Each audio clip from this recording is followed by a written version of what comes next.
ਪਿਆਰੇ ਬੱਚਿਓ, ਅੱਜ ਦਾ ਆਪਣਾ ਟੌਪਿਕ ਆ ਅਰਥ ਸ਼ਾਸਤਰ ਦੀਆਂ ਮੁੱਢਲੀਆਂ ਧਾਰਨਾਵਾਂ, ਬੇਸਿਕ ਕਨਸੈਪਟਸ ਆਫ ਇਕਨੋਮਿਕਸ।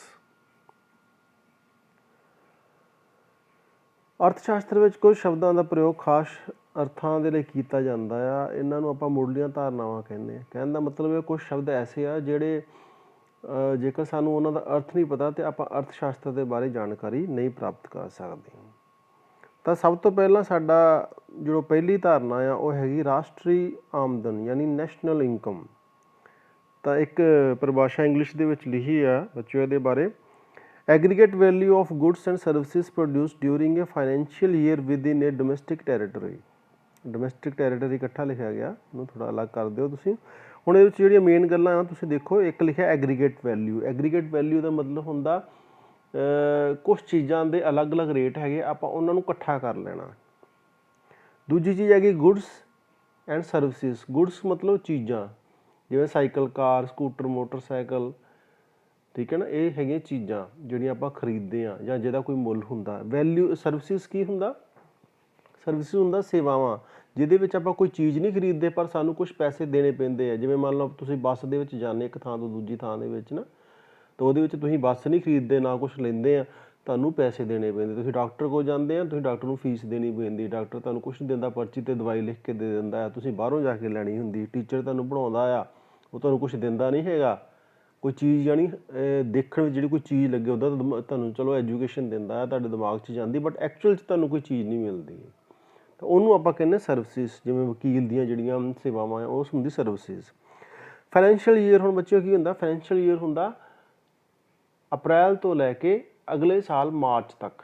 1 ਅਪ੍ਰੈਲ ਤੋਂ ਲੈ ਕੇ 31 ਮਾਰਚ ਤੱਕ ਦਾ ਜਿਹੜਾ ਸਮਾਂ, ਉਹਨੂੰ ਆਪਾਂ ਫਾਈਨੈਂਸ਼ੀਅਲ ਈਅਰ ਜਾਂ ਵਿੱਤੀ ਸਾਲ ਕਹਿੰਦੇ ਹਾਂ। ਡੋਮੈਸਟਿਕ ਟੈਰੀਟਰੀ ਯਾਨੀ ਇੱਕ ਇਲਾਕਾ, ਇੱਕ ਨਿਸ਼ਚਿਤ ਇਲਾਕਾ ਜਿਹਦੇ ਵਿੱਚ ਆਪਾਂ ਇਹਦੀ ਗੱਲ ਕਰਾਂਗੇ, ਠੀਕ ਹੈ ਨਾ। ਇਸ ਇੰਗਲਿਸ਼ ਦੀ ਡੈਫੀਨੇਸ਼ਨ ਹੁਣ ਆ, ਤੁਹਾਡੀ ਪੰਜਾਬੀ ਦੀ ਡੈਫੀਨੇਸ਼ਨ ਕੀ ਆ? ਰਾਸ਼ਟਰੀ ਆਮਦਨ ਇੱਕ ਦੇਸ਼ ਦੇ ਆਮ ਨਿਵਾਸੀਆਂ ਦੀ ਇੱਕ ਵਰ੍ਹੇ ਦੌਰਾਨ ਮਜ਼ਦੂਰੀ, ਵਿਆਜ, ਲਗਾਨ, ਲਾਭ ਦੇ ਰੂਪ ਵਿੱਚ ਸ਼ੁੱਧ ਅਰਜਿਤ ਆਮਦਨ ਹੈ। ਇਹ ਘਰੇਲੂ ਸਾਧਨ ਆਮਦਨ ਅਤੇ ਵਿਦੇਸ਼ਾਂ ਤੋਂ ਅਰਜਿਤ ਸ਼ੁੱਧ ਆਮਦਨ ਦਾ ਜੋੜ ਹੈ। ਹੁਣ ਗੱਲ ਸਮਝ ਲਓ ਇਹਦੇ ਵਿੱਚ ਕੀ ਹੈਗੇ ਵੀ ਇੱਕ ਦੇਸ਼ 'ਚ ਜਿੰਨੇ ਲੋਕ ਰਹਿੰਦੇ ਆ ਉਹਨਾਂ ਦੀ 1 ਸਾਲ ਦੀ ਆਮਦਨ, ਪਹਿਲੀ ਗੱਲ ਇਹ ਆ। ਅਤੇ ਉਹ ਕਿਸ ਰੂਪ 'ਚ ਹੋ ਸਕਦੀ ਹੈ? ਮਜ਼ਦੂਰੀ। ਮਜ਼ਦੂਰੀ ਦੇ ਵਿੱਚ ਇਹ ਨਹੀਂ ਹੈਗਾ ਵੀ ਜਿਹੜਾ ਬੰਦਾ ਕਈ ਦਿਨਾਂ ਕੰਮ ਕਰਦਾ ਪਿਆ ਜਾਂ ਲੱਕੜਾਂ ਵੱਢਦਾ ਪਿਆ ਉਹੀ ਮਜ਼ਦੂਰ ਆ। ਮਜ਼ਦੂਰੀ ਦਾ ਮਤਲਬ ਹਰੇਕ ਕੰਮ ਜਿਹਦੇ ਬਦਲੇ ਤੁਹਾਨੂੰ ਪੈਸੇ ਮਿਲਦੇ, ਭਾਵੇਂ ਤੁਹਾਨੂੰ 50 ਰੁਪਏ ਮਿਲਦੇ, ਭਾਵੇਂ ਤੁਹਾਨੂੰ 50 ਲੱਖ ਰੁਪਏ ਮਿਲਦਾ ਆ, ਯਾਨੀ ਤੁਹਾਡੀ ਤਨਖਾਹ ਜਿਹੜੀ ਉਹਨੂੰ ਆਪਾਂ ਮਜ਼ਦੂਰੀ ਦੇ ਰੂਪ ਵਿੱਚ ਲੈਂਦੇ ਹਾਂ। ਫਿਰ ਵਿਆਜ, ਜੋ ਪੈਸੇ ਤੁਹਾਡੇ ਕੋਲ ਜਮ੍ਹਾਂ ਹੈਗੇ ਆ, ਤੁਸੀਂ ਕਿਤੇ ਬੈਂਕ 'ਚ ਰੱਖੇ ਜਾਂ ਕਿਸੇ ਨੂੰ ਦਿੱਤੇ ਆ, ਉਹਦੇ ਬਦਲੇ ਜੋ ਵਿਆਜ ਮਿਲਦਾ।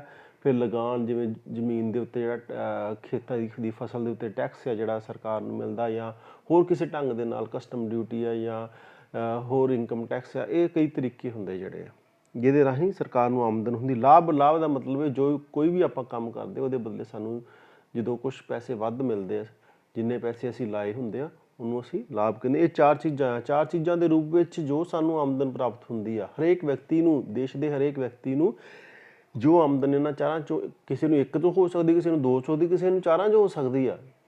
ਇਹ ਅਲੱਗ-ਅਲੱਗ ਡਿਪੈਂਡ ਕਰਦਾ, ਕਿਸੇ ਇੱਕ ਵਿਅਕਤੀ ਦੇ ਹਿਸਾਬ ਨਾਲ ਨਹੀਂ ਚੱਲਦਾ ਇਹ। ਇੱਕ ਵਿਅਕਤੀ ਨੂੰ ਸਿਰਫ ਜਿਹੜੀ ਮਜ਼ਦੂਰੀ ਦੇ ਨਾਲ ਹੀ ਆਮਦਨ ਹੋ ਸਕਦੀ, ਯਾਨੀ ਤਨਖਾਹ ਹੀ ਹੋ ਸਕਦੀ, ਬਾਕੀ ਚੀਜ਼ਾਂ ਨਹੀਂ ਹੋ ਸਕਦੀਆਂ। ਪਰ ਇੱਕ ਵਿਅਕਤੀ ਉਹਨੂੰ ਸਾਰੀਆਂ ਚੀਜ਼ਾਂ ਤੋਂ ਲਾਭ ਮਿਲਦਾ ਹੋਊਗਾ, ਸਾਰੀ ਚੀਜ਼ਾਂ ਤੋਂ ਪੈਸੇ ਆਉਂਦੇ ਹੋਣਗੇ। ਇੱਦਾਂ ਕਰਕੇ ਸਾਰੇ ਦੇਸ਼ ਦੇ ਸਾਰੇ ਲੋਕਾਂ ਦੀ 1 ਸਾਲ ਦੀ ਜਿਹੜੀ ਆਮਦਨ, 1 ਸਾਲ ਜਿਹੜਾ ਕਿਹੜਾ ਹੈਗਾ ਵਿੱਤੀ ਸਾਲ, ਫਾਈਨੈਂਸ਼ੀਅਲ ਸਾਲ, ਜਿਹਦੀ ਗੱਲ ਤੁਹਾਨੂੰ ਕੀਤੀ। ਹੁਣ ਇਹਦੇ ਵਿੱਚ ਘਰੇਲੂ ਆਮਦਨ, ਘਰੇਲੂ ਆਮਦਨ ਜਿਹੜੀ ਦੇਸ਼ ਦੇ ਵਿੱਚ ਹੁੰਦੀ ਆਮਦਨ, ਜਿਹੜੀ ਆਮਦਨ ਸਾਡੇ ਦੇਸ਼ ਦੇ ਲੋਕਾਂ ਨੂੰ ਦੇਸ਼ ਤੋਂ ਬਾਹਰ ਹੁੰਦੀ। ਕੁਛ ਆਮਦਨ ਹੁੰਦੀ ਜਿਹੜੀ ਸਾਨੂੰ ਬਾਹਰਲੇ ਦੇਸ਼ਾਂ ਤੋਂ ਹੁੰਦੀ। ਕਿਵੇਂ ਹੁੰਦੀ? ਜਿਵੇਂ ਆਪਾਂ ਕੁਛ ਸਮਾਨ ਜਿਹੜਾ ਬਾਹਰ ਭੇਜਦੇ ਹਾਂ, ਉਹਦੇ ਬਦਲੇ ਸਾਨੂੰ ਕੁਛ ਪੈਸੇ ਆਉਂਦੇ ਆ, ਉਹਨੂੰ ਅਸੀਂ ਕਹਿ ਦਿੰਦੇ ਹਾਂ ਵਿਦੇਸ਼ਾਂ ਤੋਂ ਅਰਜਿਤ ਆਮਦਨ। ਹੁਣ ਦੇਖੋ ਇਹਦੀ ਇੱਕ ਫਾਰਮੂਲਾ ਵੀ ਹੈਗਾ ਲਿਖਿਆ, net national income is equal to, ਯਾਨੀ ਸ਼ੁੱਧ ਜਿਹੜੀ ਸਾਡੀ ਰਾਸ਼ਟਰੀ ਆਮਦਨ ਹੈ ਉਹ ਕਿੱਦਾਂ ਹੈਗੀ ਆ? ਉਹ ਹੈਗੀ ਆ ਗ੍ਰੋਸ ਨੈਸ਼ਨਲ ਇਨਕਮ ਤੋਂ ਡੈਪਰੀਸ਼ੀਏਸ਼ਨ ਘਟਾ ਦਈਏ। ਇੱਕ ਵਾਰ ਡੈਪਰੀਸ਼ੀਏਸ਼ਨ ਯਾਦ ਰੱਖਿਓ, ਇੰਗਲਿਸ਼ ਵਾਲਿਆਂ ਵਾਸਤੇ ਡੈਪਰੀਸ਼ੀਏਸ਼ਨ, ਪੰਜਾਬੀ ਵਾਲਿਆਂ ਵਾਸਤੇ ਇੱਕ ਘਿਸਾਵਟ। ਕਿਉਂਕਿ ਜਦੋਂ ਵੀ ਅਸੀਂ ਕੋਈ ਚੀਜ਼ ਵਰਤਦੇ ਹਾਂ ਤਾਂ ਉਹ ਘੱਸਦੀ ਆ। ਮੰਨ ਲਓ ਮਸ਼ੀਨ ਆ ਜਿਹਦੇ ਵਿੱਚ ਅਸੀਂ ਕੋਈ ਸਮਾਨ ਬਣਾਉਂਦੇ ਹਾਂ, ਮੰਨ ਲਓ ਪੈਨ ਬਣਾਉਂਦੇ ਹਾਂ, ਠੀਕ ਹੈ ਨਾ, ਜਾਂ ਕੋਈ ਬੋਟਲ ਬਣਾਉਂਦੇ ਹਾਂ, ਉਹ ਮਸ਼ੀਨ ਜਿਹੜੀ ਤੁਸੀਂ ਨਵੀਂ ਲਿਆਂਦੀ ਆ ਉਹ ਹਮੇਸ਼ਾ ਨਵੀਂ ਨਹੀਂ ਰਹਿਣੀ। ਉਹ 6 ਮਹੀਨੇ ਬਾਅਦ, ਸਾਲ ਬਾਅਦ ਉਹਦੇ ਵਿੱਚ ਕੋਈ ਨਾ ਕੋਈ ਟੁੱਟ ਭੱਜ ਹੋਣੀ, ਆਪਾਂ ਨੂੰ ਉਹਦੇ ਵਿੱਚੋਂ ਉਹ ਸਮਾਨ ਬਦਲ ਕੇ ਨਵਾਂ ਪਾਉਣਾ ਪੈਣਾ। ठीक है, ਜਾਂ ਸਾਰੀ ਜਿਹੜੀ ਬਦਲਣੀ ਪੈਣੀ, ਦੋ ਹੀ ਚੀਜ਼ਾਂ ਹੋ ਸਕਦੀਆਂ ਨਾ, ਜੇ ਮਸ਼ੀਨ ਖਰਾਬ ਹੋ ਗਈ ਜਾਂ ਤਾਂ ਸਾਰੀ ਬਦਲਣੀ ਪੈਣੀ ਜਾਂ ਵਿੱਚੋਂ ਕੁਛ ਚੀਜ਼ ਆਪਾਂ ਰਿਪੇਅਰ ਕਰ ਸਕਦੇ ਹਾਂ ਨਾ। ਜਿਵੇਂ ਕਾਰ ਲੈਂਦੇ ਤਾਂ ਕਾਰ ਦੇ ਆਪਣੇ ਟਾਇਰ ਵੀ ਘੱਸਦੇ ਆ, ਉਹਦੀ ਆਪਾਂ ਸਰਵਿਸ ਵੀ ਕਰਵਾਉਂਦੇ ਹਾਂ ਨਾ, ਠੀਕ ਹੈ। ਕੋਈ ਚੀਜ਼ ਖਰਾਬ ਹੁੰਦੀ ਆ ਤੇ ਉਹ ਆਪਾਂ ਬਦਲਦੇ ਵੀ, ਇਹਨੂੰ ਆਪਾਂ ਘਸਾਵਟ ਕਹਿੰਦੇ ਹਾਂ, ਠੀਕ ਹੈ ਨਾ। ਤਾਂ ਜਿੰਨੀ ਸਾਡੀ ਆਮਦਨ ਹੈ, ਜੇਕਰ ਅਸੀਂ ਉਹਦੇ ਵਿੱਚੋਂ ਇਹ ਘਸਾਵਟ ਵਾਲਾ ਖਰਚਾ ਕੱਢ ਦਈਏ, ਉਹਨੂੰ ਅਸੀਂ ਸ਼ੁੱਧ ਆਮਦਨ ਕਹਿੰਦੇ ਹਾਂ, ਉਹਨੂੰ ਇੰਗਲਿਸ਼ 'ਚ ਡੈਪਰੀਸ਼ੀਏਸ਼ਨ ਕਹਿੰਦੇ। ਇਹ ਵਰਡ ਤੁਸੀਂ ਯਾਦ ਰੱਖਿਓ ਬੱਚਿਓ।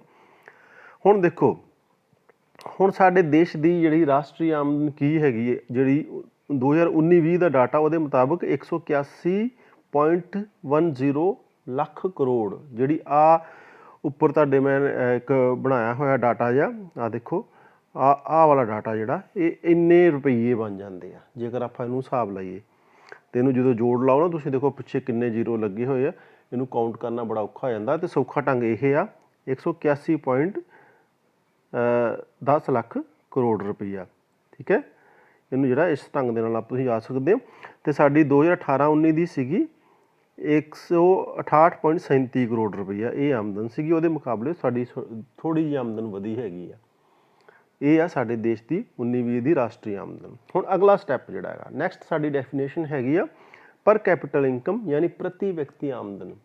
ਕਿਉਂਕਿ ਇਕੱਲੇ ਵਿਅਕਤੀ ਦੀ ਆਮਦਨ ਨੂੰ ਜੋੜ ਕੇ ਹੀ ਅਸੀਂ ਰਾਸ਼ਟਰੀ ਆਮਦਨ ਬਣਾਉਂਦੇ ਹਾਂ। ਦੇਸ਼ 'ਚ ਜਿੰਨੇ ਲੋਕ ਰਹਿੰਦੇ ਉਹਨਾਂ ਦੀ ਸਾਰਿਆਂ ਦੀ ਆਮਦਨ ਨੂੰ ਜੋੜ ਕੇ, ਸਰਕਾਰ ਦੀ ਆਮਦਨ ਨੂੰ ਜੋੜ ਕੇ ਹੀ ਰਾਸ਼ਟਰੀ ਆਮਦਨ ਜਿਹੜਾ ਉਹਦਾ ਹਿਸਾਬ ਲਾਇਆ ਜਾਂਦਾ। ਰਾਸ਼ਟਰੀ ਮਤਲਬ ਸਾਰੇ ਦੇਸ਼ ਦੀ, ਪਰ ਕੈਪੀਟਲ ਮਤਲਬ ਇਕੱਲੇ ਵਿਅਕਤੀ ਦੀ। ਇਹ ਯਾਦ ਰੱਖਿਓ, ਪ੍ਰਤੀ ਵਿਅਕਤੀ ਇੱਕ ਵਿਅਕਤੀ ਦੀ ਕਿੰਨੀ ਆਮਦਨ ਹੋਊਗੀ, ਮਤਲਬ ਇਹ ਆ।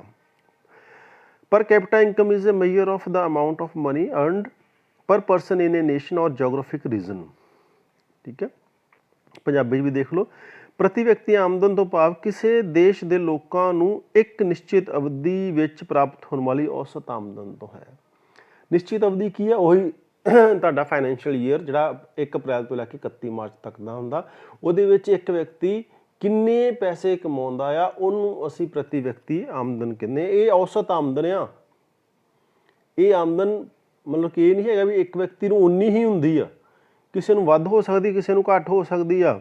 ਆਹ ਦੇਖੋ 2017 ਦਾ ਡਾਟਾ ਹੈ, ਕਤਰ ਦੇਸ਼ ਆ, ਡਾਲਰਾਂ ਦੇ ਵਿੱਚ ਆ 128,647, ਯਾਨੀ 1,28,647 ਡਾਲਰ ਇੱਕ ਵਿਅਕਤੀ ਦੀ ਇੱਕ ਸਾਲ ਦੀ ਆਮਦਨ ਹੈ। ਕਤਰ ਦੀ ਸਭ ਤੋਂ ਵੱਧ ਆ 2017 ਦੀ, ਠੀਕ ਹੈ। ਉਸ ਤੋਂ ਬਾਅਦ ਹੋਰ ਦੇਸ਼ਾਂ ਦੇ ਨਾਮ ਹੀ ਦਿੱਤੇ ਹੋਏ ਆ। ਭਾਰਤ ਦਾ ਨੰਬਰ ਜਿਹੜਾ ਆਉਂਦਾ, ਦੇਖੋ ਕਿੰਨਵੇਂ ਨੰਬਰ 'ਤੇ ਆਉਂਦਾ, 122 ਨੰਬਰ 'ਤੇ ਆਉਂਦਾ। ਅਤੇ ਸਾਡੇ ਦੇਸ਼ ਦੀ 2017 ਵਿੱਚ ਜਿਹੜੀ ਇੱਕ ਵਿਅਕਤੀ ਦੀ ਆਮਦਨ, ਔਸਤ ਆਮਦਨ ਜਿਹੜੀ ਸੀ, ਉਹ 7,166 ਡਾਲਰ ਸੀ। $1 ਜਿਹੜਾ ਉਹਨੂੰ ਅਸੀਂ 75 ਰੁਪਏ ਲੈ ਕੇ ਚੱਲਦੇ ਇਸ ਵੇਲੇ, ਜੋ ਰੇਟ ਚੱਲਦਾ ਪਿਆ ਅਮਰੀਕਨ ਡਾਲਰ ਦਾ। ਯਾਨੀ ਅਸੀਂ 7,166 ਨੂੰ 75 ਦੇ ਨਾਲ ਗੁਣਾ ਕਰਾਂਗੇ ਤਾਂ ਜੋ ਰਕਮ ਆਊਗੀ ਉਹ ਇੱਕ ਵਿਅਕਤੀ ਦੀ ਆਮਦਨ ਸੀ ਸਾਡੇ ਦੇਸ਼ ਦੇ ਵਿੱਚ 2017 'ਚ, ਠੀਕ ਹੈ ਜੀ। ਇਸ ਗੱਲ ਨੂੰ ਦਿਮਾਗ 'ਚ ਰੱਖ ਲਿਓ ਤੁਸੀਂ। ਹੁਣ ਇੱਕ ਉਦਾਹਰਨ ਵੀ ਦਿੱਤੀ ਹੋਈ ਹੈ, ਪ੍ਰਤੀ ਵਿਅਕਤੀ ਆਮਦਨ ਇੱਕ ਔਸਤ ਆਮਦਨ ਹੈ। ਇਸ ਤੋਂ ਭਾਵ ਇਹ ਨਹੀਂ ਹੈ ਕਿ ਦੇਸ਼ ਦੇ ਹਰ ਵਿਅਕਤੀ ਦੀ ਆਮਦਨ ਇਸ ਦੇ ਬਰਾਬਰ ਹੈ।